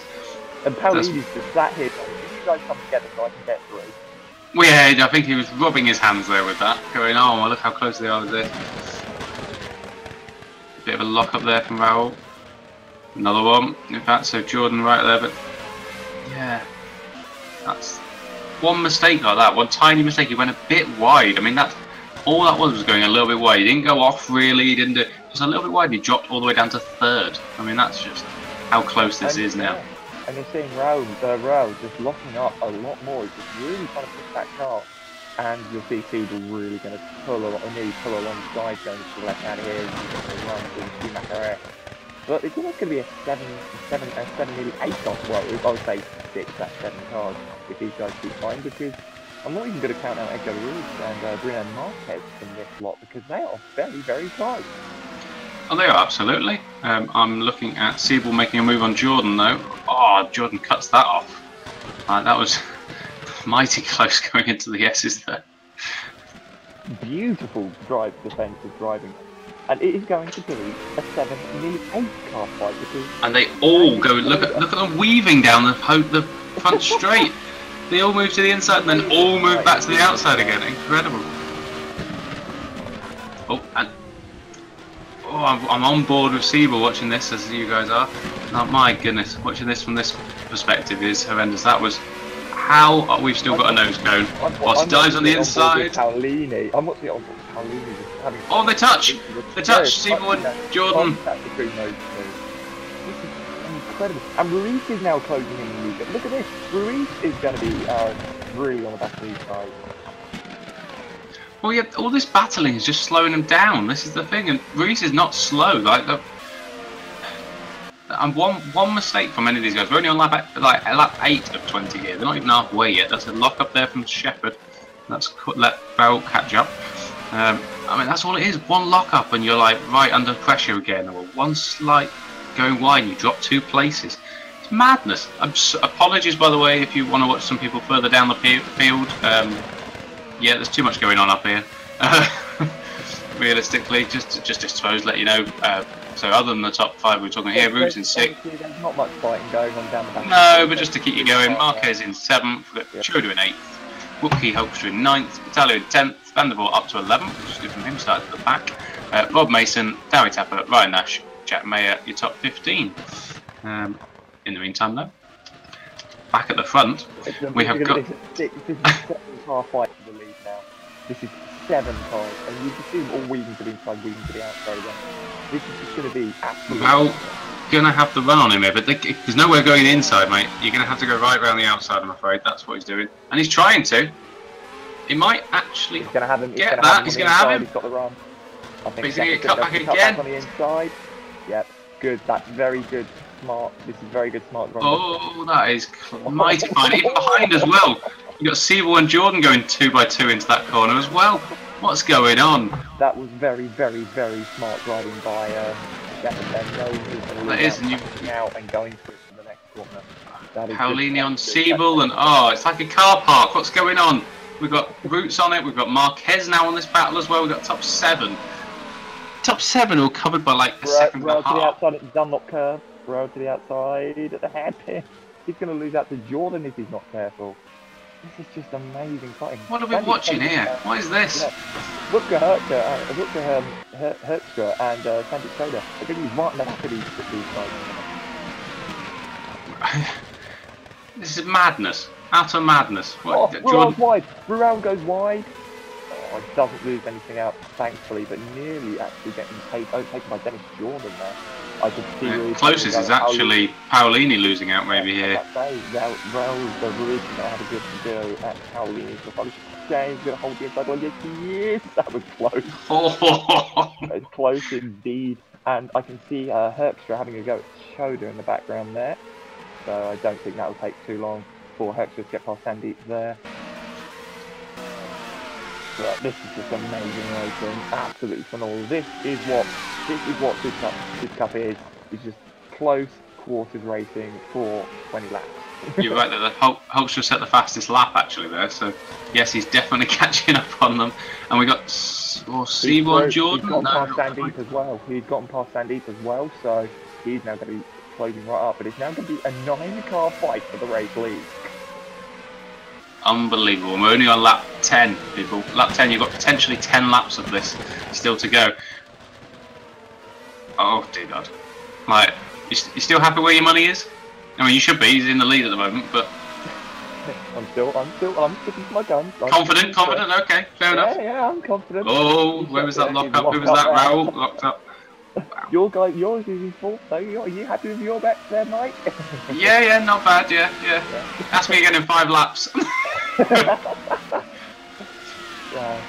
But Chris Sheffer doing amazing to be defending from these guys as hard as he is. He's going to top 2 with a slight little gap over Dennis Jordan, who's in third at the moment. Just shows that he is now really focused on defending from Siebel. You see they're both the top 2 now swerving to the inside and the outside. And I think Stefan's going to have a go on the outside. He's going to have the inside. He's going to... Oh, contact! There was actually contact there. Oh, that was amazing. Dennis Jordan's going to have a look as well. Not going to get through. And it's an 8-car fight for the lead now. Sandy's very close, making it 9. By far the... Siebel having a go at Dennis. He's going to be on the outside. He's going to be the same as well. Over the curve. Wow, goes right around the outside. It's amazing racing here. Absolutely phenomenal. This is what you come to see when you want to come to watch GPV. This is what you like. And there's Ruiz trying to have a go at Dino Paolini, sorry. So Siebel's got that, so Siebel now gets himself into 3rd. We've now got Jordan in 4th. Paolini under intense pressure in 5th. Marquez and Hulkshaw is definitely there now. 8th is on the back of this. So who's holding them up? Ryan Nash is out as well. He just checked the GPV and he's just texting in there. He's not very happy. He must have had an accident himself. Not very good weekend for the Cosmo team, but oh well, it happens. You get these bad weekends. Yeah, you do. I mean, we can't all be battling for the... Well, we can't all be battling for the lead, but tell them this race. Well, tell that to the top 8 of this race. Yeah. Don't tell me fight for these, but the top 8 are proving you different there. Utterly madness. Utter madness. As I think Rutger Hertzger looking to have a go at Marquez. Marquez a bit slow out of there. I would feel there's a bit of a cloud hanging over Hertzger's head after this race. Oh, he's got that. Yeah, clearly got that. Marquez takes the smart option, backing out early. letting him through, knowing he's a lot quicker, wait, picks his fight, goes to live to fight another guy. That's a very smart driving there. Sometimes you have to let the guys get and pick their own fight, and then, you know, just opportunity at the end of the race. You see Ruel to the outside. Oh, they touch! Contact! There's contact! Oh, They're both going to go very... Oh, he no! did him off! He did him off! Shepard spun, who's he hit there? Oh, this is a shame. Oh.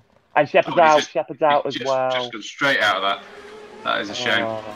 They kind of touched first time, and then the second touch. Ruel turned across him into the corner. So basically, Ruel did a pro center at Japan. Basically, turned across into the corner, put Chris into a spin. Chris then hit his rear right wheel, corrected, obviously into him again, so it's constant contact. And then Ruel gets loose on the curb or something, and then just comes across the front of Shepard, spins Shepard out. Shepard tries to reclaim it into the side of Jordan. Then Paulini just has nowhere to go. So it's expected, sadly. That is a shame, but we'll, you know, maybe the DC will have something to do about that. Who knows? I'm sure. And I've got a text from Ryan as well, just saying my car hit a random bump in the prep, spun out and blew the engine because of it, and he was on point. He was on half a point. That's a shame. That would have been Cosmo's points for Cosmo. But well, there goes my bet. At least you've got a chance at this rate. Yeah, true. Get your 20 quid out, mate. Got Siebel though is literally on the back of the lead there now. Look at the drag, he's going for it. He's going to go try outside of turn 1. That's dangerous. I feel some animosity going into the fight for 5th at the moment. Paulini versus Hertzler. Is there going to be any love? Oh, Raul's off. Raul end up going right round the outside using extra track to try and stay that on, but he has lost that position now. So Siebel now takes the lead on lap 13. But he has got now, it's still very, very close. Absolutely phenomenal fighting up the front. And it's just a shame that it ended so badly. Well, there's, yeah, I won't say anything controversial there. There's some people that do attract trouble, shall we say? So it is unfortunate. The thing is, it was a hard racing actually. I feel that's a hard racing. It's just, yes, there probably will be protests after the race, but I myself would say that is racing. It happens, but you know, it's one of those things in racing as you get, and it's just unlucky sometimes. But you know, I've been subjected myself, and I think most of us who have driven sim racing can probably relate with being subjected to unlucky weekend. For Chris, it's just ended there. He's got the talent. He'll still do well this year. I wouldn't be too downhearted if I was him. I'm just watching everyone else trying to fathom what's going to happen next. I think we're probably going to see Paulini on Jordan as probably the next sort of one. I'm thinking. Yeah, I think Sandeep Joda is just happily sat in 8th at the moment. We've got Tom van der Vert chasing down, so I don't see those two closing in anytime soon, but they're happily in their own little places at the moment, having their own little races on for points at the moment, which is quite nice for them. So hopefully they can finish where they are and get some points for their respective teams. You see this train, 7 cars. It's phenomenal. Like you wouldn't see this in most motorsport, and this is why you come here. Yeah, exactly. I mean, small shout out to some of the other guys you were saying about, though. Cherrod doing very well in 8th, Van der Voort in 9th, he started last. Tapper started around the back as well. In fact, he had incident this race as well, didn't he? And he's still 10th. Yep. Well done to him. Mason in 11th. Battaglia just had a spin, went down. Mayer in 13th. Matt Fuller sitting in 14th. Very well done for him. Still sitting there. That's pretty good. Muscat. Disappointed to be down there in 15th. Looks like he's got damage. The other Cherrod Battaglia is actually off the track in 16th in sector 3 there. Yeah. Rejoins nobody around him. Happy days for him, but he's last anyway. So, the last of the still runners, should we say?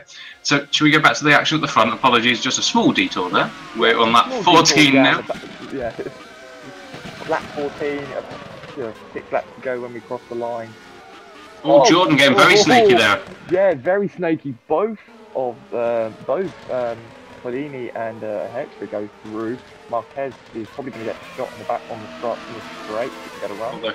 Although he's gone a bit wide there, to be fair, on that final exit, but he could still do it. This is a fight between Siebel and Ruel for the lead still.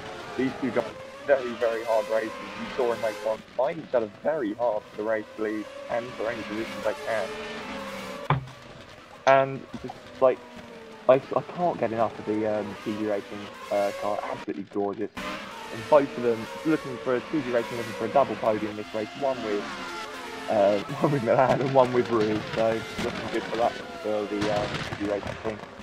And absolutely just amazing, because I think Hertz got a bit smoky on the exit there. When he had wide, yeah, he's had wide again. I think the tyres are starting to go off for these guys now. Well, they could be. I mean, some of these guys, remember, but not so much the Missouri guys, but some of these guys pitted on lap 15, 16, somewhere around there. So that just meant then that they got, you know, that might be where they actually end up, potentially at the end of this, you know, needing to pit. So, don't know. What's going on here? There's a little fight for 8th place at the moment between Choda and Van der Voort. Little fight going on between these guys, with Van der Voort getting a good exit out of the going into the back straight. He's going to go to the right. I think Choda will just let him through. Yet going to let break early, let him through, live to fight another day, finish as high as he can, damage limitation. Really, I think is the best call for him for this race. He's doing a great job of it. Fantastic by Van der Voort, like I keep saying, started last. He's now in 8th. And actually not that far off the lead, considering. Like, they're only just down the road. If anyone's had any bets on Van der Voort coming from last to win this race, I am going to be paying you. Well, you might be paying Drake. They seem to quite regularly bet on their own drivers, but good work to them. Shoda actually goes off a little bit there, so that's...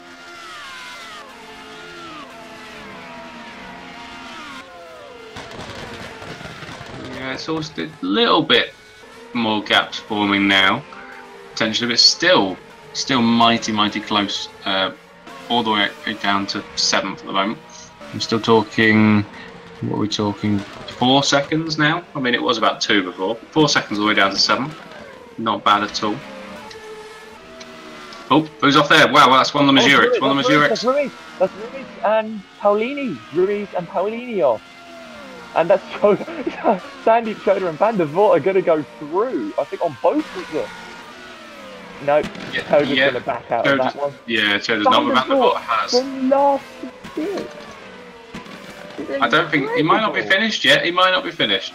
I don't think he is. I don't think any of them are. It's madness.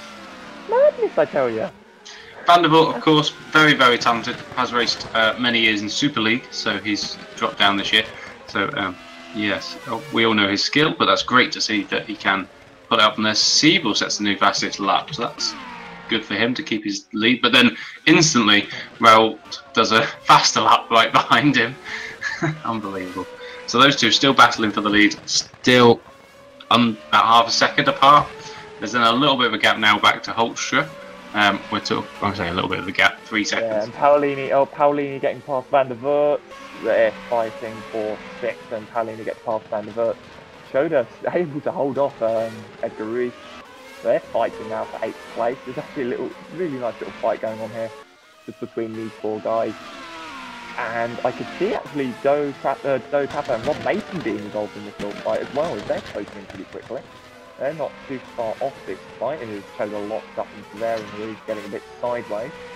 No, I think if you were somebody like, Dowie Tapper and things might be eyeing something up. Who knows? With everything going on in front of them, these guys end up a lot farther up the order than you'd think at the moment.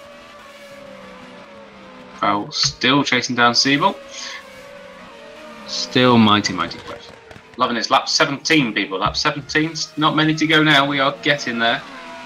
Top 5 are now quite far off Paulini in 6th. And that includes Marquez, who's right on the back. Jordan still.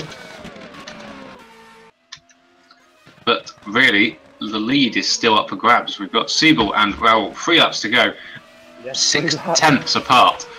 This could go down to the wire, and I wouldn't take bets off a do or die move at the end of this race. I would not take my bets off it at all. He is very close. He gained so much through the first corner. You can see he places so much in that first corner, and then just loses it through that final sector and through a couple of the other corners in the first sector. So I think this is where I'll just judges where he's quicker, uses those big advantages, then closes up and then goes for moves. So I wouldn't be surprised if we have, I wouldn't be surprised seeing a couple of these guys fighting really hard at the end of this race. As Ruiz is still trying to get past Sandy Choda. It's an absolutely great racing all the way down the field.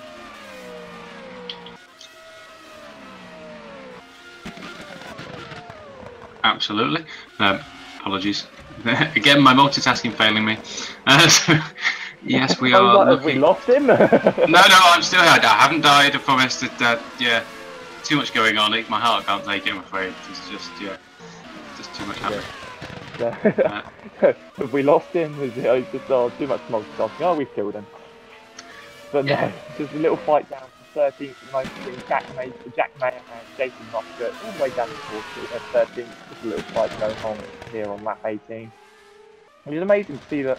Just amazing just to see them balancing the brake and the throttle through there, even and just not losing back to the car. Just keep that car going in a straight line, I think, for Muscat, with the damage he's probably got in that car. He's going to go down in front of the Dunlop curve. It's going to be tight, very tight indeed. It's going to be a slight little tap there. He's going to have to hold it rounding outside of the Schumacher S. I don't see him managing to do it through there. Nope. He's going to have to wait for the inside of the next corner. He's going to get the run because he did have the ideal line. To the outside, if he's going to hold it around the outside, he's going to have the inside. But no, he's going to go around very wide there. That's a little fight over for a few more laps here. That was a nice little bit of action before we get to the end, isn't it, really? Everyone is spreading out a little bit now, so we have got the lead now. Well, I'd say spreading out. It's only about a second, but compared to where it was, that's still quite a bit.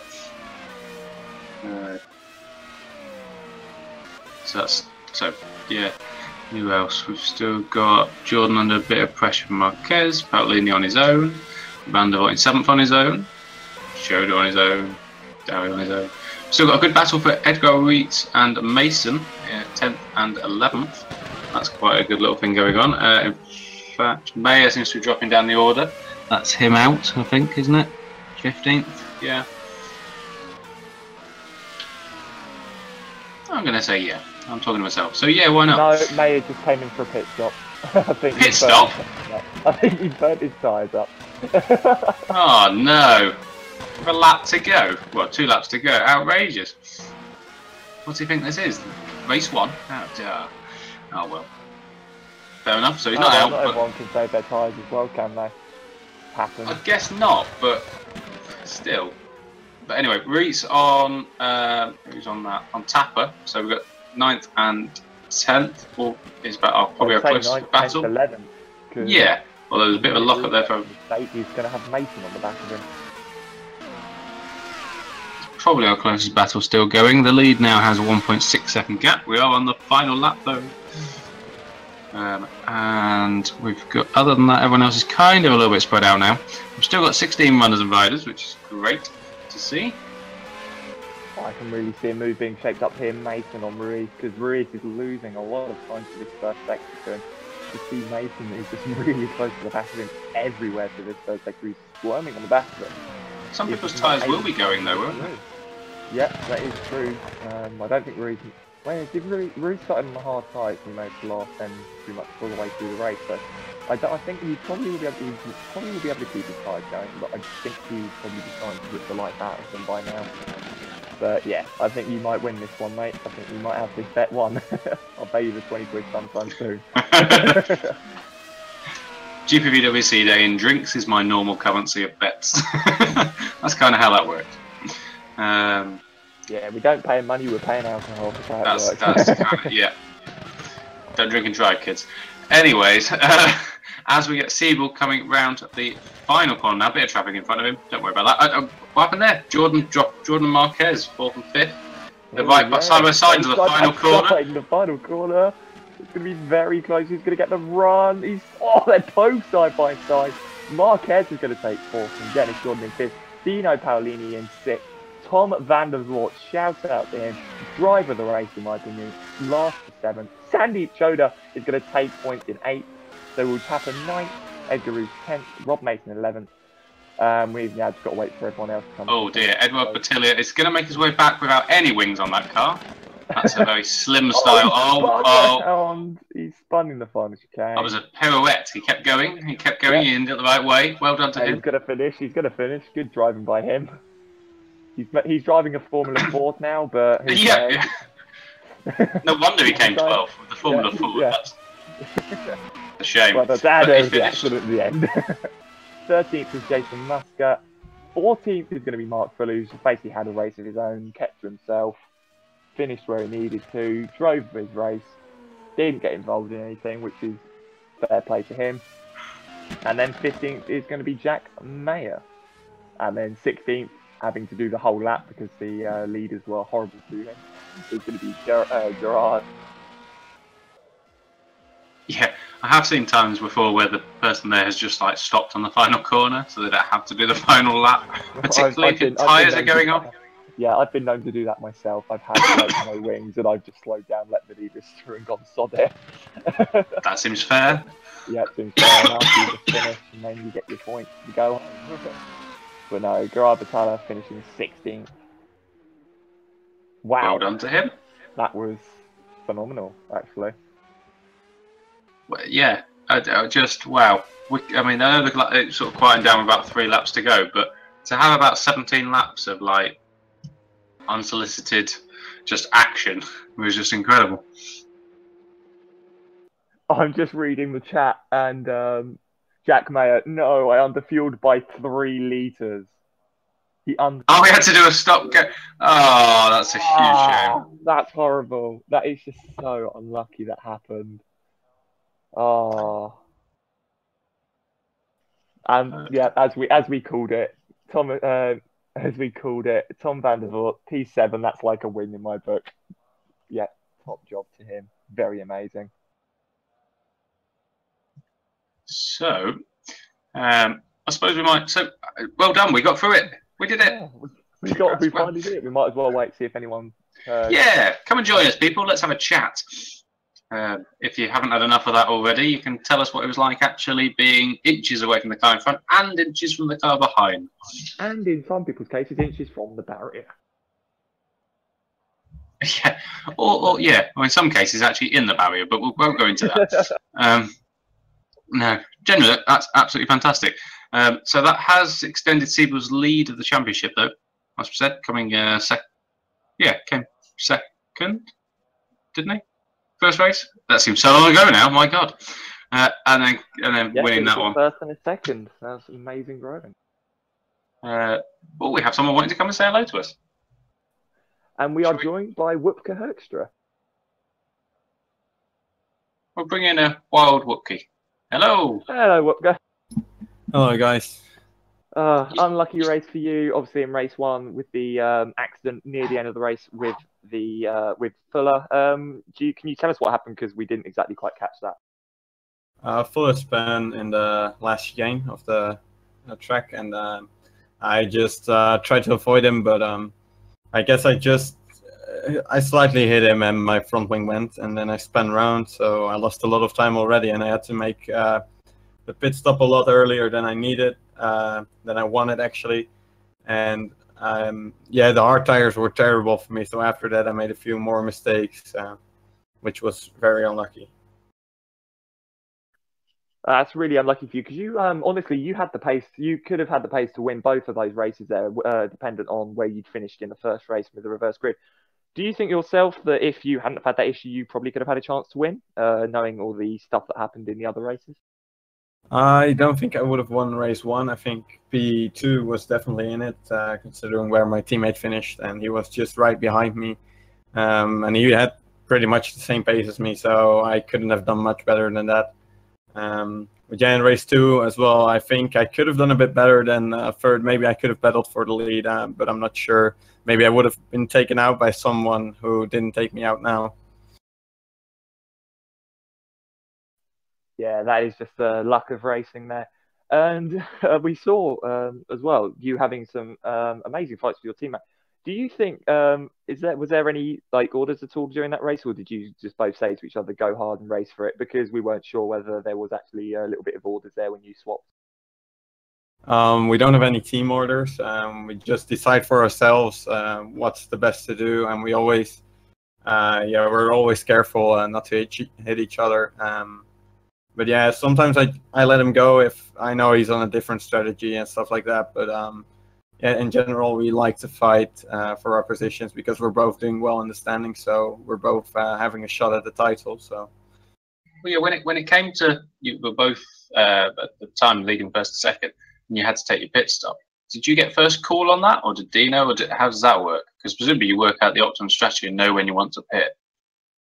Is it the leading car, or? I guess the leading car always has to lead, or well, the first choice. But we always tell each other for how much laps we have fuel. So I had one more lap of fuel than Dino. So I just said, like, if I'm not pitting if he has not pit yet in the last lap, that he has to pit. So I won't pit in that lap as well, because then I have to block him because he can't go another lap, and I know that. So in this case, I went a lap earlier because Dino had one more lap of fuel. And I saw that Stefan went in, so I went in as well, because I knew that was the best thing to do at that point. Well, I mean, I think overall it probably could have been a better event for you, but it could have been ultimately an awful lot worse. You did some rather good recovery. Overall, okay with it, pleased with it, or just looking forward to Spa? I guess both. Yeah, I love Spa, so that's going to be great, hopefully. But yeah, the results were fine. I mean, obviously not what I was hoping for, especially in race 1, but race 2 is definitely great, so I'm happy with the podium. Well, and congratulations, and I'm sure we'll see you in Spa in 2 weeks. Yes, thank you. Thank you very much. Let me do my admin bit, yeah. There we go. Just thinking of that with him saying about the optimum strategy, it just seems that those guys don't even have a team order style. They just go for it and just see what happens. So, which is what I, for myself, like to see. I don't like to see team orders. I like to see guys going for it in their own team. Yeah, I did think it was interesting that you managed to save a whole lap extra fuel than his teammate. That was quite interesting to see.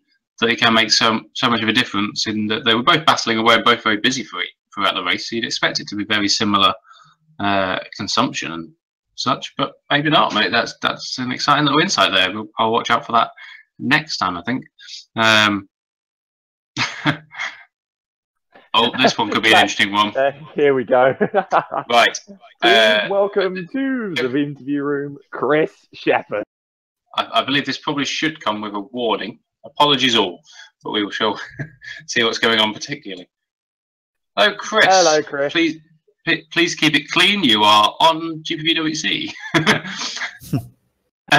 So, well, where do we start? You had amazing pace both races, absolutely phenomenal to see. You had really poor qualifying. Do you know what happened in qualifying?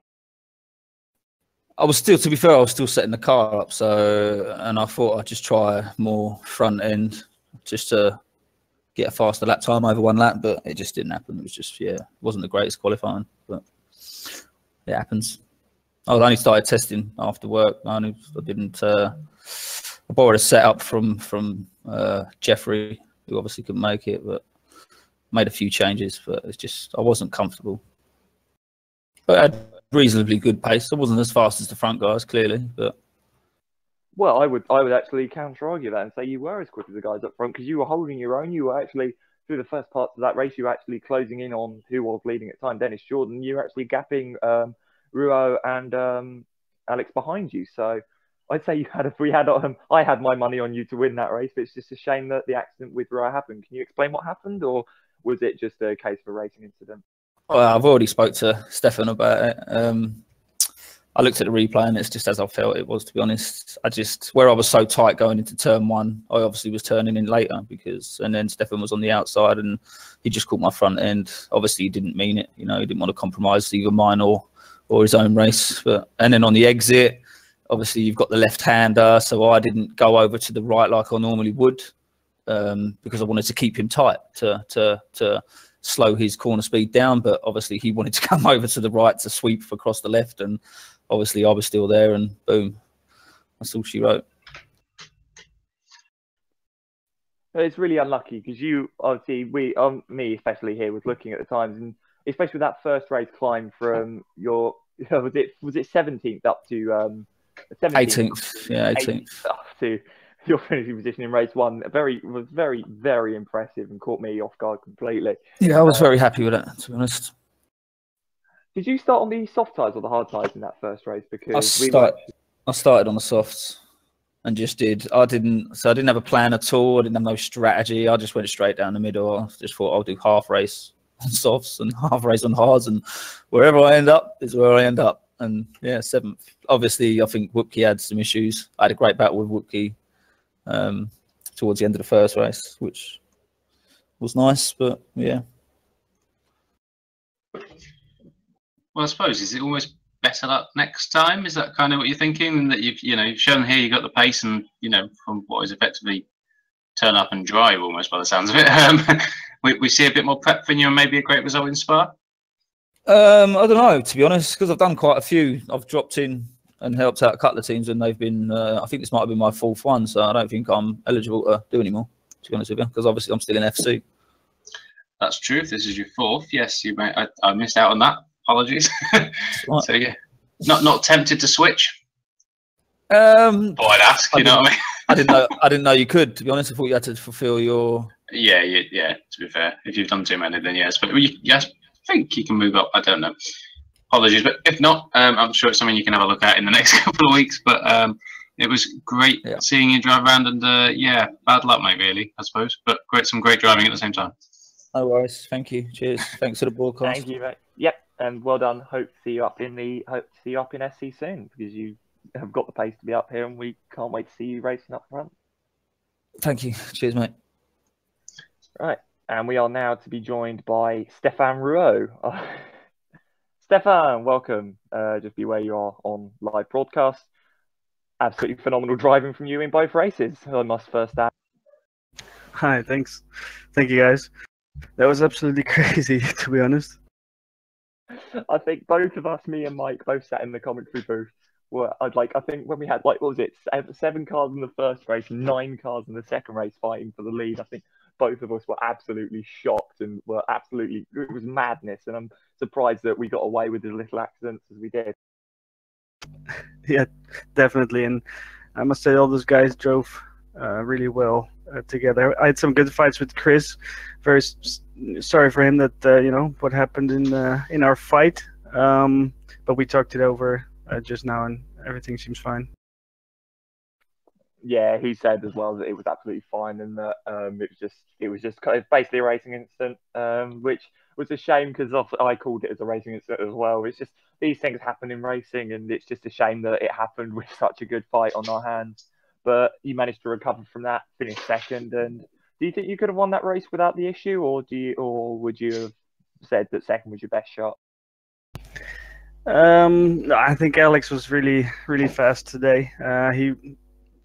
He knows this car so well. He works with the tires really well and keeps them alive, and he really is no one better at the moment. So I think second was the best I could do today. But like you said, the fights were amazing. Multi-corner battles with Chris and some other guys was really, really a lot of fun. Yeah, and that's a double podium for you and Deltec this race. Do you think you can keep that going on for the next few rounds in the season, or do you think that Spa's going to be a circuit you're going to struggle at? I really like Spa, but I'm gonna miss it sadly because of holidays. So I'll be back in about 4 weeks. Dare I ask if we've got the scoop? Who's replacing you for next round? Unclear yet. But it was worth an ask, wasn't it? Come on. But I gotta give a shout out to my buddy this race, Bruno Marcus, who just jumped in the car and really did a fantastic job, scoring the best results for Deltec so far. So good job, Bruno. Yeah, I've got to say I was sat here up in the very, very impressed with how he was driving, especially with the strategy in race 1, how he made that work and managed to actually jump from where he was up to basically right behind you, and then kept that straight behind you throughout the whole of race 2. I would say very impressed with Bruno Marquez, and just with him jumping in the car this weekend, absolutely phenomenal driving. Hope to see him back in the car soon. Absolutely. Mike, Fantastic then. Thank you very much, Stefan. Well, we won't see you in Spa. We'll see you at Monza then, won't we? Exciting stuff. Yeah, for sure. Thank you, guys. Cheers, mate, and have a good rest of the season if we don't speak to ourselves. Thanks. Right, I think we probably are we getting to wrap this up, I think, aren't we? Yeah. Oh well, that was entertaining and a half. So yes, let's so next time out, people, 2 weeks time, we've got Spa Supercup, same time, same channel, in 2 weeks. If you're around though and you enjoyed the racing here at GPVWC, we've got Super League tomorrow. Don't miss out on that. That comes back after its summer break. Everything going on there, all the upgrades, all the best drivers, all the teams battles and everything happening there as well. If you liked today, you'll love tomorrow. Have a watch of that. Same time, same channel, but just tomorrow. So you don't even have to do anything. Don't adjust your sets. Just leave it on, in fact. Sit here on the same channel for the next 24 hours. You'll be fine.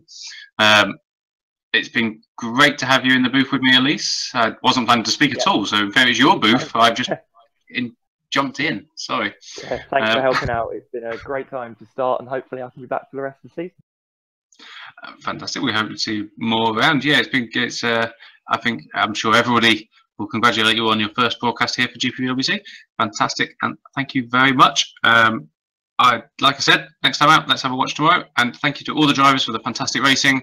Thank you to everybody. And eventually we got there with the broadcast for zimnews.tv here. So thank you, everybody. And we shall see you in 2 weeks. So it's a bye from me. And goodbye from me. Thank you very much.